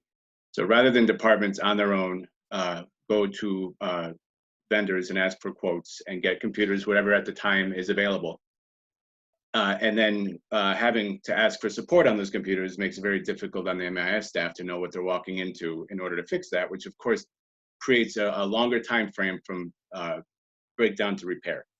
So the consolidation and standardization reduces that time frame significantly, because we've also, through this process, have created a new way of deploying computers. Where in the past, when a computer was purchased by a department, MIS staff would build that computer that day or over several days for that one person. But when we're deploying several hundred computers, we have to create a new process to do that. What this also allows us to do is, if there's a computer that is non-functional, we can replace that computer, bring the non-functional computer back to our department, which allows us to then repair it offsite and allows the employee to continue to work. It also allows us to maintain standards with Windows operating system, as well as the Office products that are on there. So, and the antivirus and everything else we need to protect our systems, so that we could then make sure that no software goes obsolete. In January, for instance, Windows 7 was no longer supported by Microsoft. So therefore, any computer running Windows 7 was vulnerable to any attack, because there was no more support, nor is there software written for Windows 7 anymore. So any product that we use, if it needed an update, wouldn't be able to be updated. So rather than have to wait for things to not work, we were able to get ahead of them, be proactive, and be able to replace the computers with an operating system that is supported, so that our vendors that supply software can continue to support us, and the staff can more quickly respond to issues as well. The consolidation ensures, the budget ensures that we can manage those computers. We know where they need to go, and we can ensure that everybody who needs a computer can get a computer. In the past, it was a little more difficult to manage that, because one budget may have had a line for a computer, that they may not have needed, while another department down the hall didn't have the budget and they needed a computer. Now with it being in one department, anybody who needs a computer can get a computer. So it really helps with the efficiency of the staff of the IT department as well. Thank you very much. And for the record, it was Alder Grant asking the question.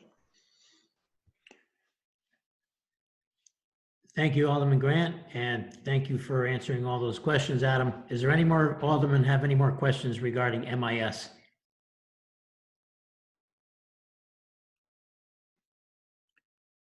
Hearing none, we'll move on to the next department, organizational. On our agenda is the Department of Permitting and Land Use, page 27. Thank you, Mr. Chairman. My name is Joe Griffith. I'm the Director of the Department of Permitting and Land Use. And if I may, I'd like to kind of give you a briefing of our activities over the last month with the pandemic, and then jump into the budget if I may. We've made some major changes in the way we do our operation and the way business. And I'd be happy to answer the questions that the board may have regarding our response to the COVID-19 pandemic. However, I'd like to provide you with this briefing. With the city's implementation of reduced public access to our facilities and provisions for DPLU staff to work from home, we have recognized this as an opportunity, if not a mandate, to expose our use of technology, expand our use of technology in an effort to maintain and improve our customer service, albeit at a distance. Approximately 40% of our staff are now working from home. We have issued them laptops with a virtual private network. And again, I'd like to thank MIS and Adam Heller for their help in getting us to this point. They've been really, really cooperative and helpful. And we're now accessing our servers and programs from their homes and allowing them to conduct and fulfill their responsibilities. Phones are either answered here in the Parsons building or automatically forwarded to cell phones to staff working from home. We hold staff meetings regularly through Zoom and monitor in progress and address problems as they come up. The remaining 60% of the DPLU staff report to the Parsons building daily and conduct their business effectively, but in a much different way. As many of you know, the Parsons building has restricted access to the public. The public has access to the building by appointment from 10 a.m. to 2 p.m. DPLU staff attends our front desk daily during these hours and assists the public in gaining access to all government offices in the building. All applications now are encouraged to be submitted online or through the email. Our building inspection division has recently expanded our online permitting to include all residential work. This is in addition to the electrical, plumbing, mechanical, and solar permits that were already issued online. Drawings and construction documents are received digitally and distributed through the office through the server. Checks for permit fees are received through the mail, and building permits are emailed to the applicants. We continue to conduct our field inspections with special consideration given to inspections of private residential homes. On a typical daily basis, we're filling our inspections calendar with 12 to 16 inspections per day. We're scheduling and holding our board meetings, public meetings, one so far, the Planning and Zoning Board, much in the same way this meeting is being held. Our agendas, which have been posted online, now provide links and online access to all board materials and documents, so they're accessible by board members and the public directly online. So while this has been no means business as usual, I believe our staff has been adjusting these times admirably and professionally to assure we fulfill our responsibilities to keep the construction industry moving. Now, if I may, I'd like to review our upcoming budget. Our budget, which is proposed at $1,084,000, represents a $20,000 increase over our current budget for 2019-2020. That was approved at $1,063,000. As in previous budget years, approximately 90% of the DPLU budget is attributable to salaries, while our 2021 salary budget has increased budget attributable to salaries by $1,400, which is a clerk increase. Our DPLU operational expense has increased from last year by about $13,000. Much of this increase is in the operational expense budget attributed to realigning departmental budgets. Specifically, if you look at page 29 of your budget for the Zoning Board of Appeals, you'll see that last year's budget was at $8,800, and this year's budget is proposed at $600. This reduction of $8,200 is enabled by the reality that the majority of the ZBA expenses have been paid for through the DPLU budget. The major expense here is for the ZBA budget advertising public notices, which was budgeted last year at $7,000 and is covered in this year's budget as we're carrying it as $100 as a placeholder. But the bulk of that budget amount has been shifted to the DPLU advertising budget, which last year was $9,800 and this current year is budgeted at $17,000. So what we've done in a number of respects is taken what typically shows up in our office as a bill from, in this case, the newspaper for our public notices, and put it into one account, and then allows us then to pay for, be it the ZBA public hearing notice or the planning and zoning public meeting notice or the inland wetlands public notice out of one account. So we're not looking to constantly align an invoice with a particular public notice that's been published in the newspaper. So that represents the major change in the budget. The Zoning Board of Appeals budget has gone down significantly, and our operational expense has been increased accordingly to carry for those expenses. We've continued with the consolidation, as in previous years, of other operational expenses, which were formerly carried as individual line items for DPLU offices, inland wetlands, planning and zoning, or building department, and combine those into a single line item. This has been done in the past 3 years, and I think we've pretty much finished that this year. So you don't really see a change in the DPLU budget in front of you, but internally what we've done is we've combined these line items from the various offices. In terms of revenue, even with the past month, I'd note that March of 2019, we were looking at permits representing a construction cost of $3.5 million, and March this year of 2020, we're looking at a construction permitting number of $2.76 million. So while it's a decrease, we are seeing significant business coming through our door, and as I said before, we're conducting inspections regularly, and we're really not slowing down at all in the past 3 or 4 weeks. As Adam mentioned earlier, we have entered into an agreement with Municity, and that's a major chunk of our work these days is the implementation of this permitting software. We're working to go live with this software on July 1st.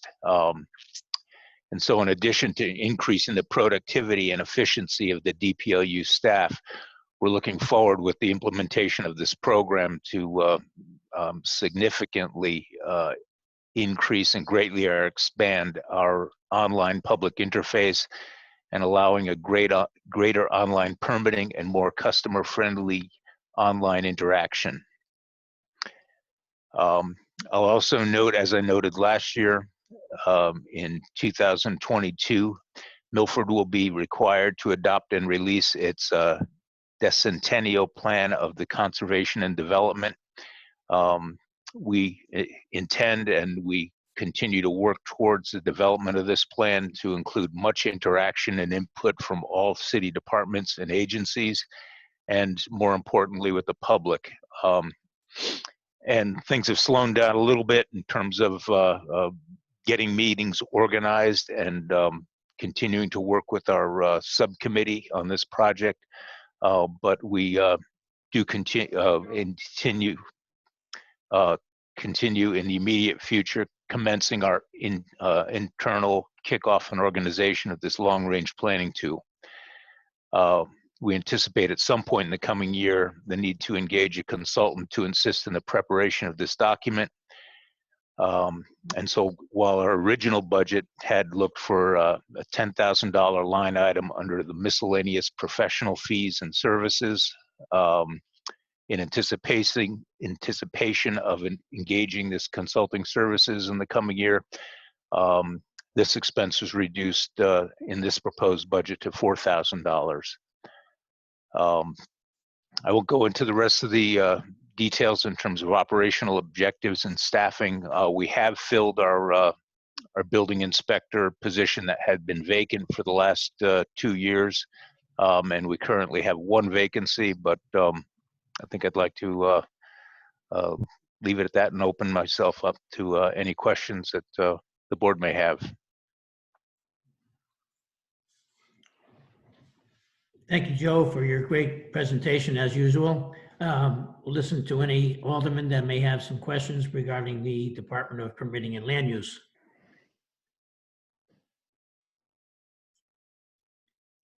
Is there any alderman out there that would have any questions?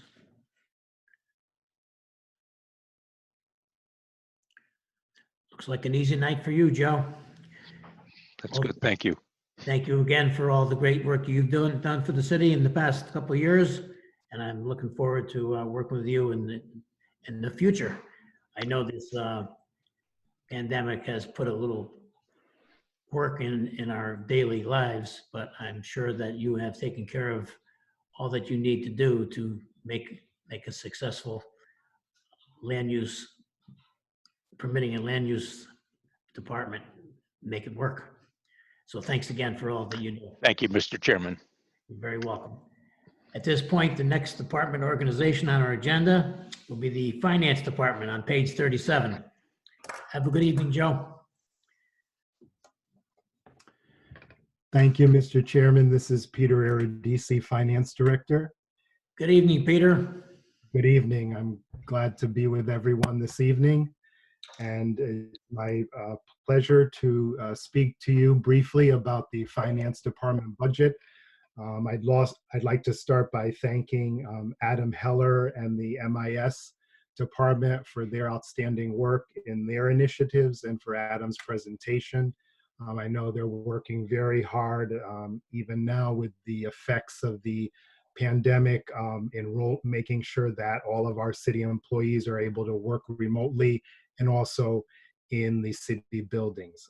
I want to also thank all of the dedicated members, the other members of the Finance Department in accounting, treasury, the assessor's office, tax office, purchasing, and the staff in my office in finance for their hard work, and also the payroll office. We are busy year after year and dealing with various challenges and projects, and that continues even after our major systems conversion, going live with the Munis financial system and the payroll HR system this year. We continue to work on small to mid-sized projects now, and that is ongoing. We are working on with our payroll office and treasurer and with MIS on converting our Chronos system to the cloud so that we can get that off of our AS400 server, similar to what we did with the former financial system, New World. And I know that our assessor's office has been busy gearing up for the next reval, which is coming up I believe that's every 5 years, and the next one is coming up for October 1st, 2021. The tax office has been excellent at not only servicing our taxpayers, but also with delinquent tax liens, research, and sales, which has brought additional collections into the city, which has been great for our budget. And also, I know Corey and his staff has been very adept at adjusting to the new tax deferral program that this board approved earlier this month. And we appreciate, again, the support of all the aldermen with that program. And the accounting and treasury offices and purchasing, everyone in finance is always hard at work, day in and day out. Most of the staff, the vast majority, is coming in on a daily basis to the Parsons Government Center to work. As you can imagine, the nature of our operations and the equipment that we use for our financial operations, it requires us to be in the building. And some of our staff staggers their schedule and does work at home. And when they do, they've quickly adjusted to streamline processes to temporarily work paperless and using PDF and other means to adapt our processes to the current situation. So I want to thank all of our employees for their service and for their flexibility and for their creative thinking and helping us get through this. In terms of the budget, we worked with the mayor to keep the budget flat. The main increase was due to step increases for certain employees. Then we worked with the finance board, like the rest of the city departments, to reduce our budget as best as we could. It has always been a lean budget, but we knew we needed to sacrifice further to help the city with the challenges we face this year. And we were glad to do that. And so the increase, I believe, was about a 1% increase, again, mainly due to step increases. And from the mayor's budget to Board of Finance, the Board of Finance reduced our budget by a little over $4,000. I think it was about $4,200 approximately in additional reduction at the Board of Finance level. And so with that, I will pause and open it up to any questions that you may have. Thank you. Thank you, Peter, for your presentation. Is there any alderman that has any questions regarding the finance department? Mr. Chairman. Yes, Alderman Tranquilli. Thank you, Mr. Chairman, through you to Peter. Based on the Finance Board's current recommendations, do you happen to know what our mill rate would be? And if it were $1 million less, do you know what the mill rate would be?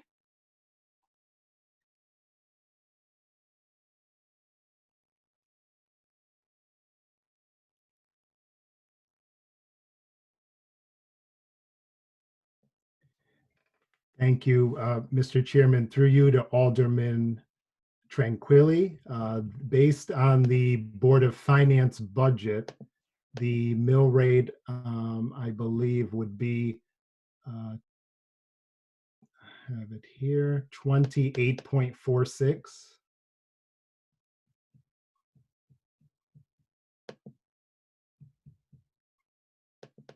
And what was the second part of the question?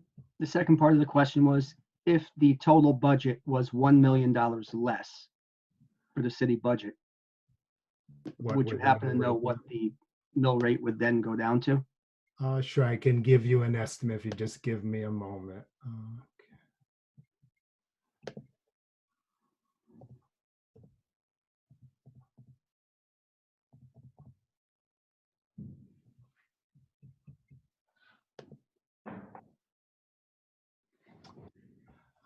I believe if we reduce the budget by $1 million, the mill rate would go down to 28.30.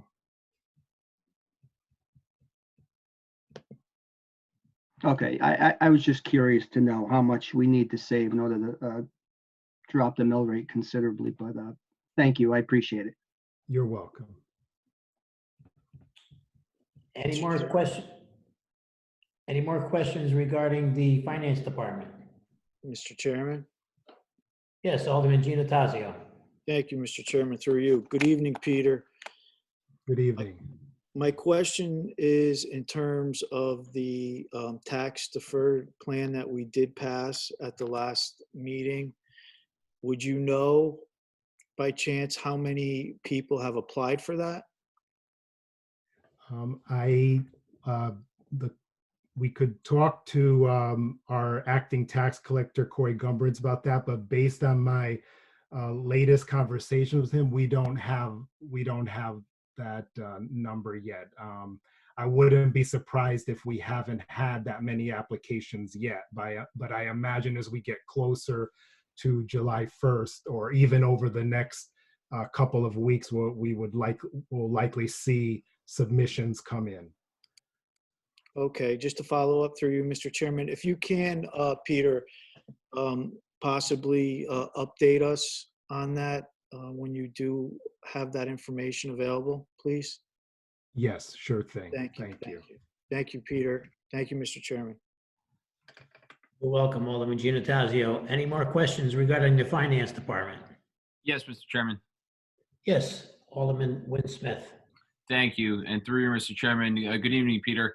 Just to follow up on Alderman Giannatasio's question, and you may not have the numbers right now, but have you or any other staff person or persons in your office ran any projections as to what you are going to expect as far as an impact would go, how many people you expect to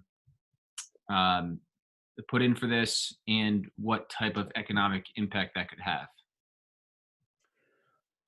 We don't know exactly how much in terms of Milford, but I have heard in feedback from other towns and cities in Connecticut, there's been some feedback from other finance officers that roughly with COVID-19 hardship, for example, in a ballpark, you might see 25% of revenue collected for this 90-day period possibly impacted through COVID-19 hardship. But that, again, is a very broad, rough estimate. But it remains to be seen with Milford, how would it impact us directly.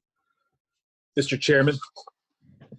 Yes, Mr. Chairman, Ben Blake, I wanted to follow up on Alderman Smith's question. One of the concerns is that everyone would take advantage of the 90-day deferral and we would have a cash flow issue. One, we have a relatively healthy fund reserve to draw from in terms of making sure that we had the cash flow. So that's one thing that we have right off the bat. The other thing is that this executive order for a deferral that we took advantage of at the local level, this does not apply to certain groups. For example, if you pay your taxes through an escrow, if the mortgage company pays your taxes, they do not receive a 90-day deferral. They have to pay when the taxes are due August 1st. So we should not have any cash flow issues based on those factors, but we will monitor the situation very closely. Thank you, Mr. Mayor. Thank you, Mr. Ardici. Thank you, Mr. Mayor, for answering those questions. Is there any more questions regarding the finance department?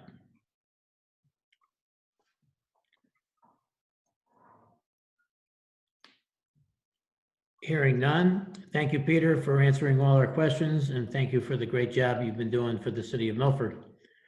Hopefully you'll be continuing on with great work that the finance department always does for us. At this point, the next department organization on our agenda will be the Registrar of Voters, page 15. Mr. Chairman and members of the board, also online with myself, Carrie Rowland, is Deborah Fellenbaum. A little over a month ago, we were worried about cybersecurity leading into our presidential preference primary, and a lot has changed over that month. As you know, we've been identified as critical infrastructure through the Homeland Security. We've spent a lot of time getting updates from them, but now our focus is shifting to how to keep our voters safe and healthy, as well as our poll workers. So Deborah and I meet with our staff on a daily basis to discuss the ever-changing world of elections and how we can keep up with our daily work, and how timelines are shifting constantly about when things are due and what has to get done. So it's ever changing. The biggest concern that we have, and we certainly will answer your questions tonight, with the change, the second change in the preference primary date, presidential preference primary date, now August 11th, that puts it into the next fiscal year budgetarily. So we are concerned because of the added expense and what we want to have our backup plans in place, because Deepa mentioned earlier tonight that we're very grateful that we're healthy. It's our understanding that our poll workers are still healthy, but we want to be prepared with as many backup contingency plans as possible as we prepare for August 11th. And I don't know if you know this, but in addition to the presidential preference primary, the possibility of other races having primaries, that's the same date. So it will affect the type of ballot and the type of programming of memory cards in order to read the ballots whatever way is needed based on what races are being in the primary. I hope that made sense. But I certainly will answer questions. Deborah, if you want to chime in with anything, we can certainly open it up. Yes, Mr. Chairman, this is Deborah Fellenbaum. And as Carrie said, we are front lines as far as the integrity of the voting rolls. We're taking precautions to make sure that there's someone in the office every day. I have to give a shout out and a thank you to our staff. There are deputies, and Carrie and I are working on call. And our seasonals, who's more than our seasonals, they are our assistant registrars, are there, keeping up with the daily work that needs to be done. They always do that. That is their job, to keep up with the daily work. And like Bev Melzer right now is doing the canvass that's required under statute, which is under the National Change of Address system. And deputies and Carrie and I are keeping up, as she said, with poll workers and answering their concerns. We're getting emails and phone calls, and we are Zooming each other. We're trying to keep up with the city and the state and the news organizations about COVID-19 and the delays that are expected, or we don't know when it's going to come. We know tomorrow we have a conference call with the Secretary of the State to find out more specifics on. She's been pushing for a vote by mail. We don't know what this looks like. Again, how that would affect the budget. So it's just, again, one of those unknowns, things that we do not know about, and it's uncharted territory. But we can't wait to see how it's all going to turn out as far as the budget for next year and all of these things converging at the same time in another budget. Thank you, Deborah, and thank you, Carrie, for that presentation. Is there any alderman having any questions for the Register of Voters?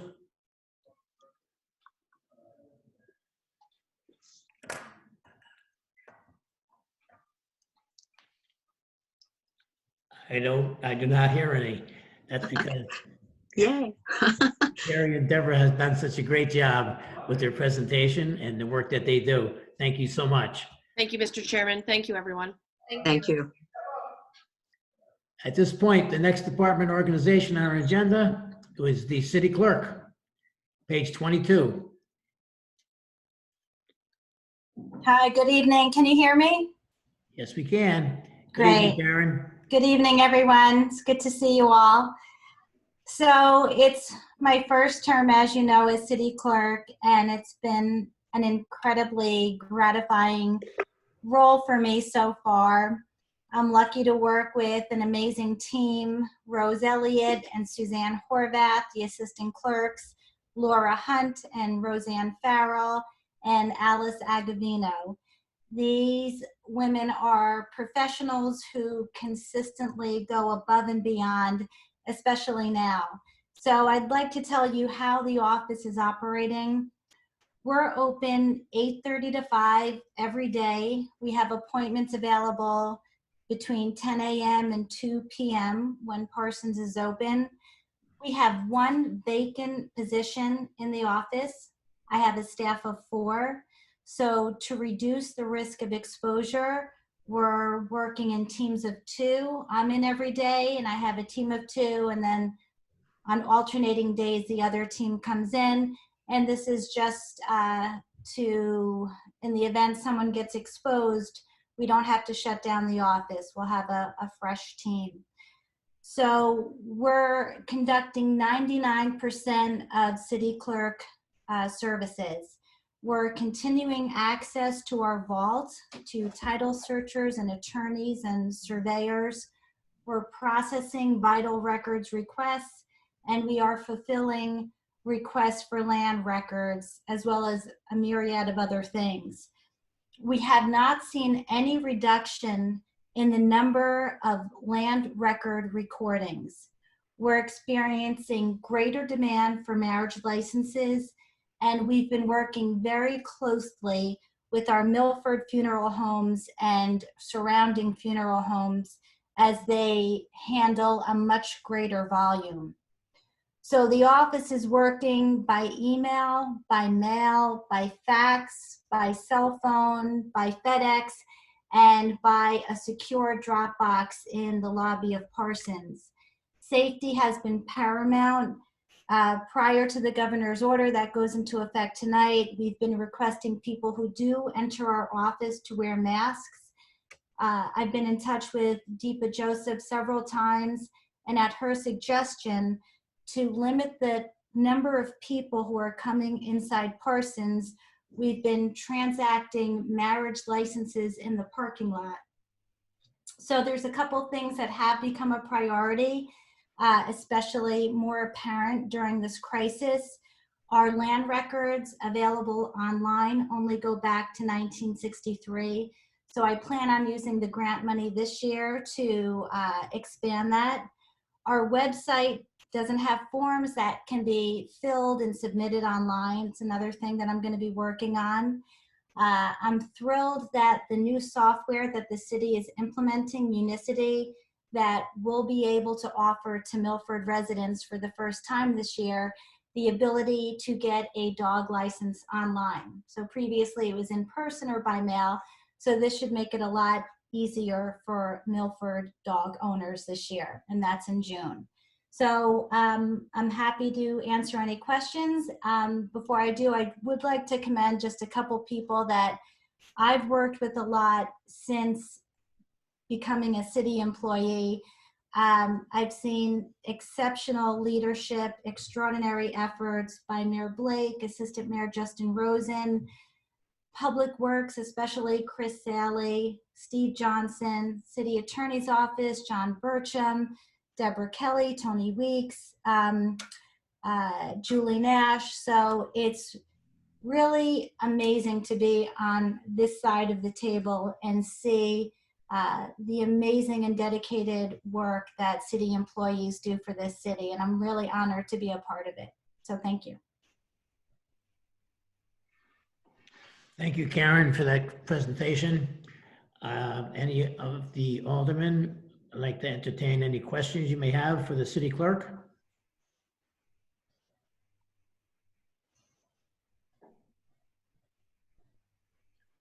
I don't see any or hear any. What kind of dog is that there sitting in that little room of yours? Oh, you can see her? I can see her. Is that a comfort dog? That's Samantha. Samantha, is that a service dog or is that? She's my service dog. No, she's 14. Fantastic. I don't hear any questions, Karen, so thank you again for all the great work you've been doing your very first year. I know everyone appreciates it, and I wish you a lot of luck in the future. Thank you. At this point, the next department organization on the agenda would be elections on page 14.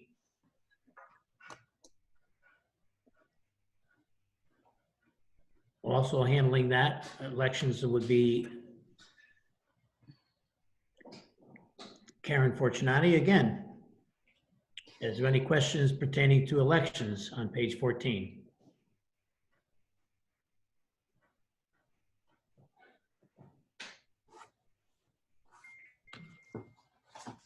I don't hear any, so we're going to move on to the next department organization on our agenda. Would be open space, page 34. Mr. Saley. Good morning, or good evening, Chairman Vitro and the board. Thank you for the opportunity to speak before the board in these very challenging times. Actually, it's been an interesting 2+ hours listening to everybody and going through the routine, and I want to try to be short and sweet. The Public Works Department as a whole has been working tirelessly, trying to help all the other departments throughout the city and all the other residents. We have made some adjustments with the pandemic that we've had going on right now. We've isolated our staff to no more than 4-man crews. We've tried to make sure that pretty much everyone's in one vehicle at a time. We've closed down the Public Works office to public interaction. It's all via emails, faxes, or phone calls. And I think we've been doing the good work of the city. Lots of work going on right now in regards to prepping for some of the paving projects that we're going to be doing. Some of the drainage projects. One of the biggest ones is going to be down on Broadway and Walnut Beach. The 2,500 linear foot force main was just finished, and the city's going to be restoring part of that and redoing the parking down there to increase parking. We're very excited about that. Obviously, we didn't anticipate the circumstances that have happened over the last 2+ months. So there's been some challenges. We're working with some other departments and companies, specifically the utility companies, in regards to getting things moved and getting things relocated. But as a whole, I think my department, I can't say enough, especially Steve Johnson, who is tirelessly working to try to get some of these CDBG projects going. Bayview Beach is one of them. The other one, obviously, will be down at Gulf Beach, and also down at Morningside. So there's a lot of projects going on at the present time. So I'll just leave it open to the board to, if they have any questions, specific questions that I can answer, and we'll go from there. Thank you, Chris. Any of the aldermen have any questions regarding either Public Works Office or the open space? Mr. Chairman. Alderman Giannattasio. Thank you, Mr. Chairman. Through you, good evening, Director Saley. In regards to the open space, I was interested to know if we have hired or if we're still looking to replace Steve Johnson, if we filled that position, the open space director. Mr. Chairman? Yes, Mr. Mayor. Mr. Chairman, it's Ben Blake. Perhaps I'm better positioned to answer that. I do know that the HR department right now is scheduling interviews for that position. Right now, Steve Johnson continues to work in an acting capacity as he's helping out that division, having the most knowledge of that position as the former director of open space, as he continues to work in his present position of assistant Public Works Director. I do know that Steve is on the line. He may have more up-to-date information than I do, but as of a week ago, I do know that the HR department is scheduling final interviews. Thank you, Mr. Mayor. Is there any more questions regarding open space or Public Works Office?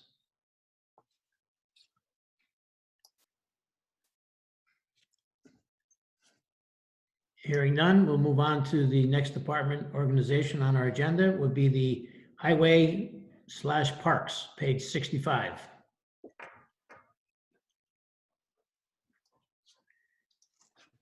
Do we have any questions regarding Highway/Parks?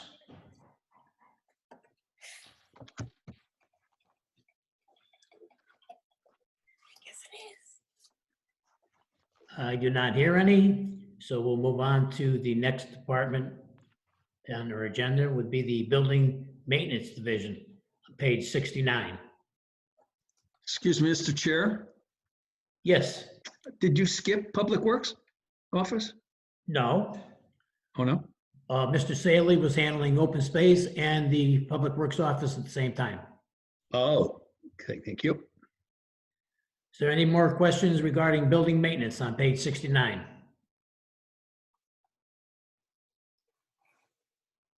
Hearing none, we'll move on to the next department organization on our agenda would be the engineering department, page 72.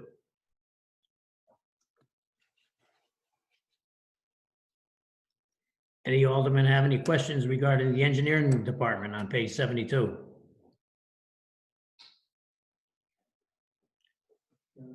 Yes, Mr. Chairman. Alderman Grant. Thank you, Mr. Chairman. Through you, I did notice that the engineering, one of the engineering technician positions, the Board of Finance recommended it go to 0. Maybe the mayor would have a brief explanation of what's happening with that person.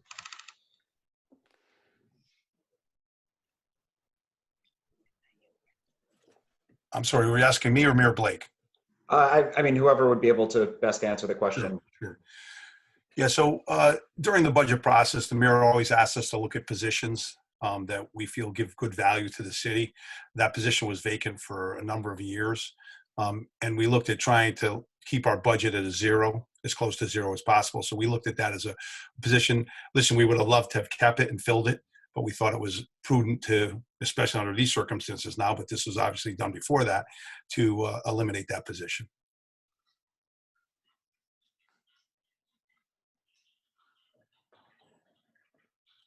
Did that answer your question, Alderman Grant? Yes, thank you. You're welcome. Any more questions regarding the engineering department?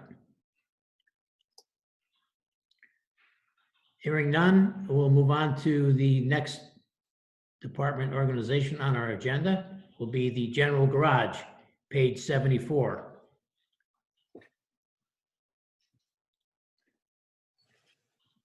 Does any of the aldermen have any questions pertaining to general garage on page 74?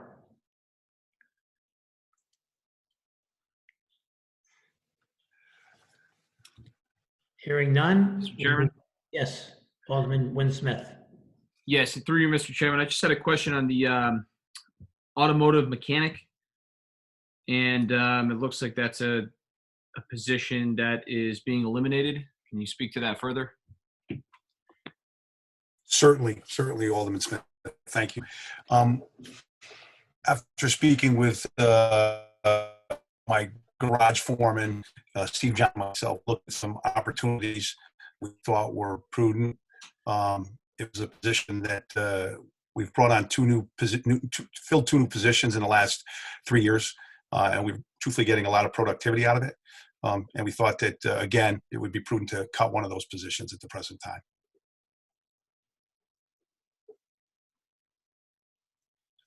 Thank you. And that was a position that was obviously filled last year. Why was it limited to 1? And did you evaluate whether that could have been increased or that position could have been kept? Well, we looked at it. We're trying to streamline the garage. And one of the things that we're doing is we're bringing a parts person that's going to be responsible to augment the efficiencies of the mechanics. So in other words, they're going to help the mechanics get their parts and streamline getting their parts in a more timely fashion. So we thought there was synergies between those positions. And we thought it would work in regard to just we didn't think it would make sense to try to take 2 positions out of the garage. A lot of repair work being done. We obviously have an older fleet. The trash trucks, sanitation trucks have a lot of wear and tear, just general wear and tear. So we thought at this present time that one was a fair number. Thank you, Mr. Saley. And last question. So that it was the opinion of your department that you would be able to effectively manage the garage with six automotive mechanics instead of 7? Yes, at the present time. We're also, one of the things the aldermen have done and the mayor has done, we've started to change out of some of the older trucks and some of the older vehicles over the last few years. And we're hoping that's going to translate into some savings in regards to, less repair work done on some of the major vehicles that we have. We bought a number of, we've backhoes, a skid steer, a mini excavator. So we have some redundancies in what we're doing. And how often do you evaluate each staff member of your department and evaluate whether you'd be able to have less or more of one position or the other? Typically, it's through attrition. When we lose someone to retirement, we look at the position and we say, okay, where are we with this? Where are we with the, and we've done that pretty much since I've been here. We look at positions that when someone retires, we say, okay, does it make sense? And you'll see through the budget book that we've made that adjustments over the years. So it's when someone retires and or during budget season. So typically if someone retires before the budget season, we look at that and say, okay, does this make sense to fill this position? The mayor's always said, hey, wherever we can be more prudent with taxpayer dollars, that's what the mayor is asking us to do. And we look at these things and think this was a position that was warranted to cut. Okay. So you were trying to find savings in certain places. Well, I think we always try to find savings throughout the whole city. But with budget season coming up, the position was vacant because someone had retired. So we looked at that and said, this made sense. Plus with the new parts person coming on board, we think that it will make the mechanics that we presently have be a little bit more efficient because they'll be working on equipment as opposed to running around chasing parts down, which is historically what they used to do. Thank you, Mr. Saley. Thank you. Is there any more questions regarding general garage? Hearing none, we'll go at this point. We'll move on to the next department, which would be solid waste, page 76. Any aldermen having any questions regarding solid waste on page 76? Chairman Vitro, if I can just throw something out to you. One of the things I just want to make sure the aldermen are aware of, we have our cost for recycling has continued to go up. Presently, this past month, I think it was $83 and change that we get charged to dump our recycling up at Winter Brothers. So it's definitely been a challenge on our budget. And this year, it's really hampered how this department as a whole. And I think the solid waste as a whole has responded by trying to be more efficient on how we do things and save, look at cost saving measures throughout this department. So just wanted to make sure people were aware of it. Thank you, Mr. Saley. Any more questions regarding solid waste? Yes, Mr. Chairman. Alderman Gaynor. I believe. Hi, Chris. I think last year, I'm not sure if it came under this solid waste or not, but you had spoken about looking at doing more with composting. Yes. And I wondered if there was any updates on that. Yeah, listen, we would love to be more involved with that. With all the things happening right now, Steve Johnson and I were talking about it over the wintertime, some of the projects. We're trying to get these CDBG projects completed, pushed through, and then the coronavirus happened. So the answer is we'd like to say we're doing more right now, but at the present time, with all the other operational issues that we have, it's going to be pushed to the back burner. But it's something that we should be looking at, considering 35 to 40% of MSW is organic and that can be composted. There are some challenges to it, and I think as a whole, solid waste MSW is going to be a challenge for this region moving forward over the next 5, 10, 15, 20 years. And we should be more proactive on how we're doing stuff, but it's definitely something we should look at in the next year or so. That's great. Good. Thank you. Thank you. Any more questions regarding solid waste? Yes, Mr. Chairman. Alderman Wynn Smith. And Mr. Chairman, I apologize for not knowing this hand raising function. I'll figure that out for the next meeting. So I apologize about that. And Mr. Saley, and again, I'm starting to see a theme just for the solid waste. I see that one of the truck driver positions was eliminated out of that budget as well. So understanding what you said for the automotive mechanic, I assume that the theme is the same for this as well. So my question would be, did you evaluate any other areas that you could have eliminated or cut back on or saved on instead of eliminating an individual? So little background here, Alderman Smith. When we started 5+ years ago, the mayor and the alderman gave us the resources to go into an automated system. So we went from having 3 men on a rear loader to having 1 person on an automated truck, even though there's 1 rear loader that still presently operates. It gave us the opportunity through attrition to see people retire and leave. And we've seen that. So we've gone from 31, almost 32 positions to down to 23. So the question is, we have looked at this. This position was vacant. We didn't see a need with it. And that's why we felt it was prudent to eliminate it. Thank you, Mr. Saley. So you went down from 32 to 23. How long ago was that? When it was at 32? Over a 4-year period. We started 5 years ago, but over a 4-year period. And we've gone in we've reduced staff through attrition when people retire.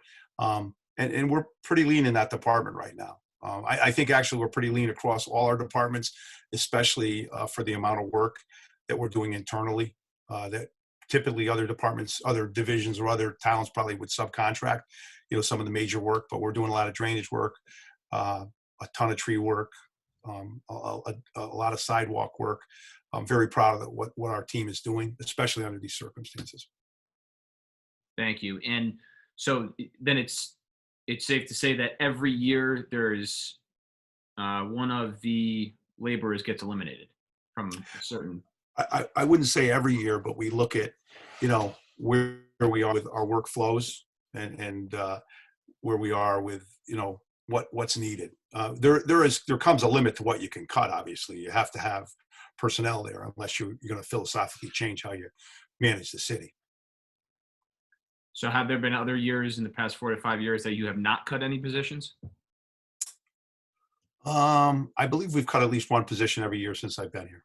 Okay. Don't hold me to it. I'm getting a little older. I don't have a great memory like I used to. But no, I think we've cut. Just in solid waste, we've probably cut a position a year or close to it. So. Thank you. Appreciate it. Thanks. Any more questions regarding solid waste? Mr. Chairman. Alderman Giannattasio. Thank you, Mr. Chairman. Through you to Director Saley. Mr. Saley, since the schools closed, have you cut back on the routes as far as picking up the trash at the schools? Are you going there less frequently? It's a great question. It's one of the things we looked at, Alderman Giannattasio. Believe it or not, we seem to have a lot more of what we call dirty dumping lately, where residents go to the schoolyards now and are filling up the dumpsters. So even though the schools aren't operational, the question was when it started, should we pull the dumpsters from the schools like East Shore and Jonathan Law are 2 of the schools that produce meals. So those are still pretty heavily, actually there's more requirements to pick up at those locations, but the other locations seem to fill up miraculously on a regular basis.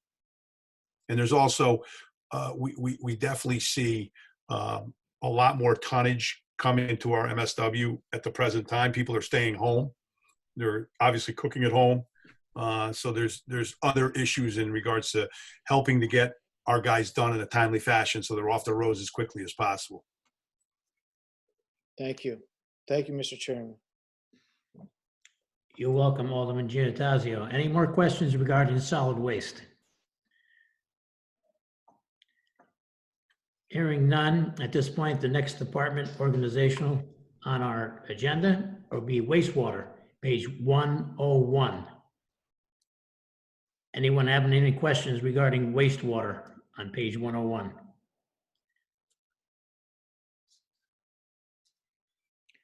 If I can, Chairman Vitro, I just want to touch base with the aldermen so they understand.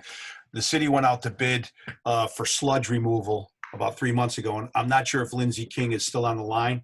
I think he was, and he can get into a little bit more, but we've had some challenges with our sludge, and the state has some very restrictive rules on how we manage the sludge and how you can remove it.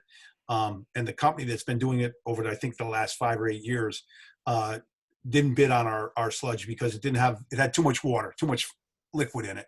And we've been trying to get our liquids up higher, but it's definitely going to be an issue coming forward. Our contract ends May 31st, and definitely some concerns with where we're going to bring it. And I just want to make sure the aldermen were aware of it.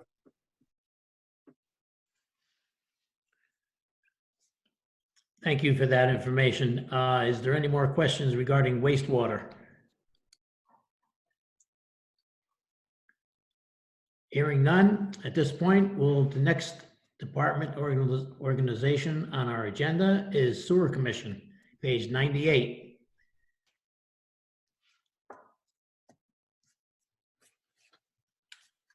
I don't know if there's anyone here available to answer any questions regarding the Sewer Commission. Are you going to be answering those, Mr. Saley? Yeah, that would be me. Okay, so any questions regarding the Sewer Commission at this point?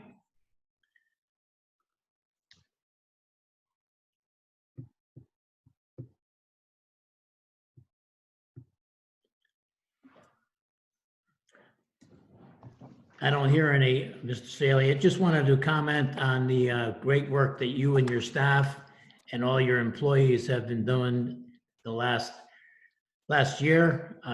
Everyone comments to me on the great work that you guys have been doing. Very busy, and everything looks great, even with all this craziness going on with the pandemic. So my congratulations to you as running that fine machine we have there at Public Works. Well, I appreciate that, Chairman Vitro. And I'd like to comment that my staff, from Steve Johnson, Tom Hunt, Sly Mora, Lindsey King, they've all worked hard to make it happen. The one request I'd ask is next year, can we be on the front of the line instead of the back of the line on this budget stuff? Because it's getting late. I must be getting older. Now it's almost 10 o'clock. So. Poor guy. I know you retired guys sleep all day, so it's half the day. So just help us out, will you? Thank you. We appreciate all the comments. Mr. Chair? Yes, Alderman. Through you to whomever, before we adjourn, in looking over the budget document, I find that the Flotilla 73 is scheduled on page 90, but it's not scheduled for a hearing. I don't see it scheduled on any of the dates. Mr. Chairman? Yes, Mr. Mayor. Mr. Chairman, as we've mentioned in a couple of different emails, I know that I've had a conversation with the minority leader, the majority leader, the chair. All departments or agencies under $50,000 we removed from the budget hearing with the proviso that if you had any questions, certainly could reach out to me or the department heads directly that oversaw those grant agencies or departments that were under $50,000. But given the nature of this remote meeting, we were trying to streamline things a little bit more than we normally do. So we do have a couple of different grant agencies that have not been placed on the schedule, as well as departments that have not been placed on the schedule. But if you have any questions, reach out to me, reach out to the department that oversees those grant agencies or those budget line items. We're happy to get you information on that. Oh, I haven't received that memo and I didn't know, but I guess the 800-pound gorilla in the room is, did they get their grant last year?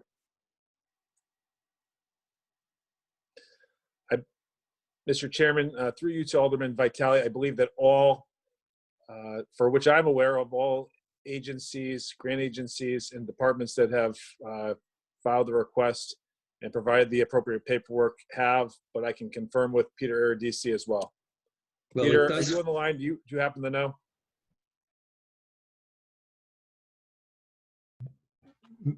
Mr. Mayor, through you, Mr. Chair, and to the mayor and to Alderman Vitale, I'm looking it up right now. I believe they did receive their payment.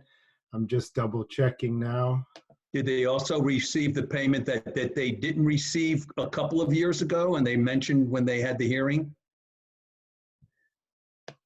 Yes, they did. I'm in the Munis system now, and they did receive their payment each year. Thank you. Mr. Chairman, through you, before we adjourn, can we go back to the Council of Aging? I know a representative is not here tonight. I do have a couple of questions. It looks like this may have been this most substantial reduction from a request to the final budget. Could we get an explanation for that? And would this be a time also to reevaluate what the needs of this council may be given COVID? Thank you.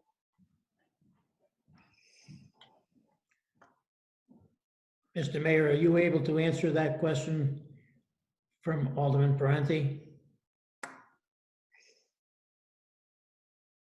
Mr. Chairman, through you to Alderman Parenti, we have already reached out to the Council on Aging and to the Senior Center. We will try to reschedule at one of the upcoming meetings. But as you see, the amount that's being recommended by the Board of Finance is actually an increase over last year's allotment from the Aldermen. Not a big increase, but $400 or $500 above and beyond last year's funding that the Aldermen provided. And again, for the most part, almost all of our grant agencies and departments we've been trying to hold flat. This one, is akin to that. Thank you, Mr. Mayor. So we will reschedule the Council on Aging Department for it. That would be great. And just through you, Chairman, for our Director of Finance, anything that we should be thinking about with this council or any of the other departments as we evaluate the budget with COVID having occurred and with anything that might significantly impact it? Thank you. You're welcome. Mr. Chairman? And Mr. Chairman? Yes, Mr. Mayor. Through you to Alderman Parenti, I know that the Council on Aging did not have an opportunity to speak tonight, but one of the reasons that they did increase their budget above and beyond last year's, and it was walked back at both the mayor's recommendation and the Board of Finance recommendation, was because they had several capital improvement projects that the Public Works Department has or is in the process of doing now. So a lot of those things were capital improvement projects that Public Works is doing internally through their operational budget this present year. Everything from floor tile and things like that. Thank you, Mr. Mayor. At this time, I will entertain a motion to recess until Wednesday, April 22nd, 2020 at 7 o'clock. Mr. Chairman? Yes. I'm sorry, I was having some issues on my end. Would it be possible for me to ask Mr. Saley a question about solid waste? You didn't hear the question prior to this? I've been having issues on my end with the Wi-Fi, and I wasn't able to ask the question. I don't know if Mr. Saley is available at this point. I'm still here. Okay, go ahead, ask your question. That's okay. All right, thank you. Mr. Saley, as far as solid waste, last year I believe we did not renew a contract or the contract in our solid waste. Is it cheaper for us? Are we still trucking it to Bridgeport, and is it cheaper for us to do that? Are we saving money by doing that?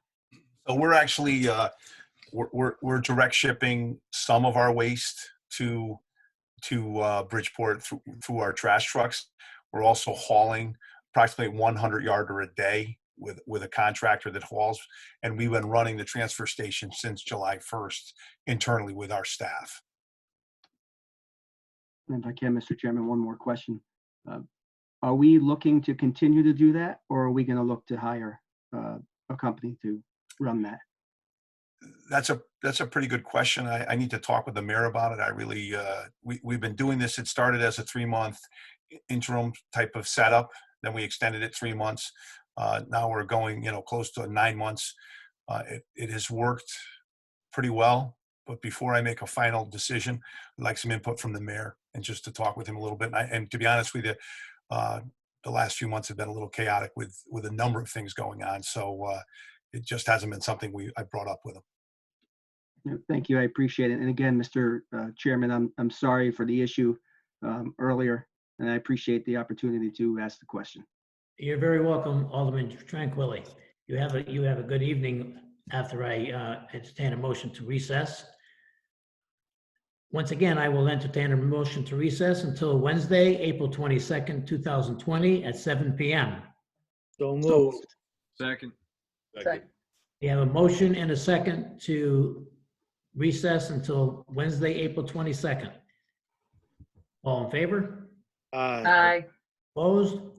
We're in recess. Thank you, everyone. Have a good night. Thank you, Mr. Chairman. Good night. Thank you very much.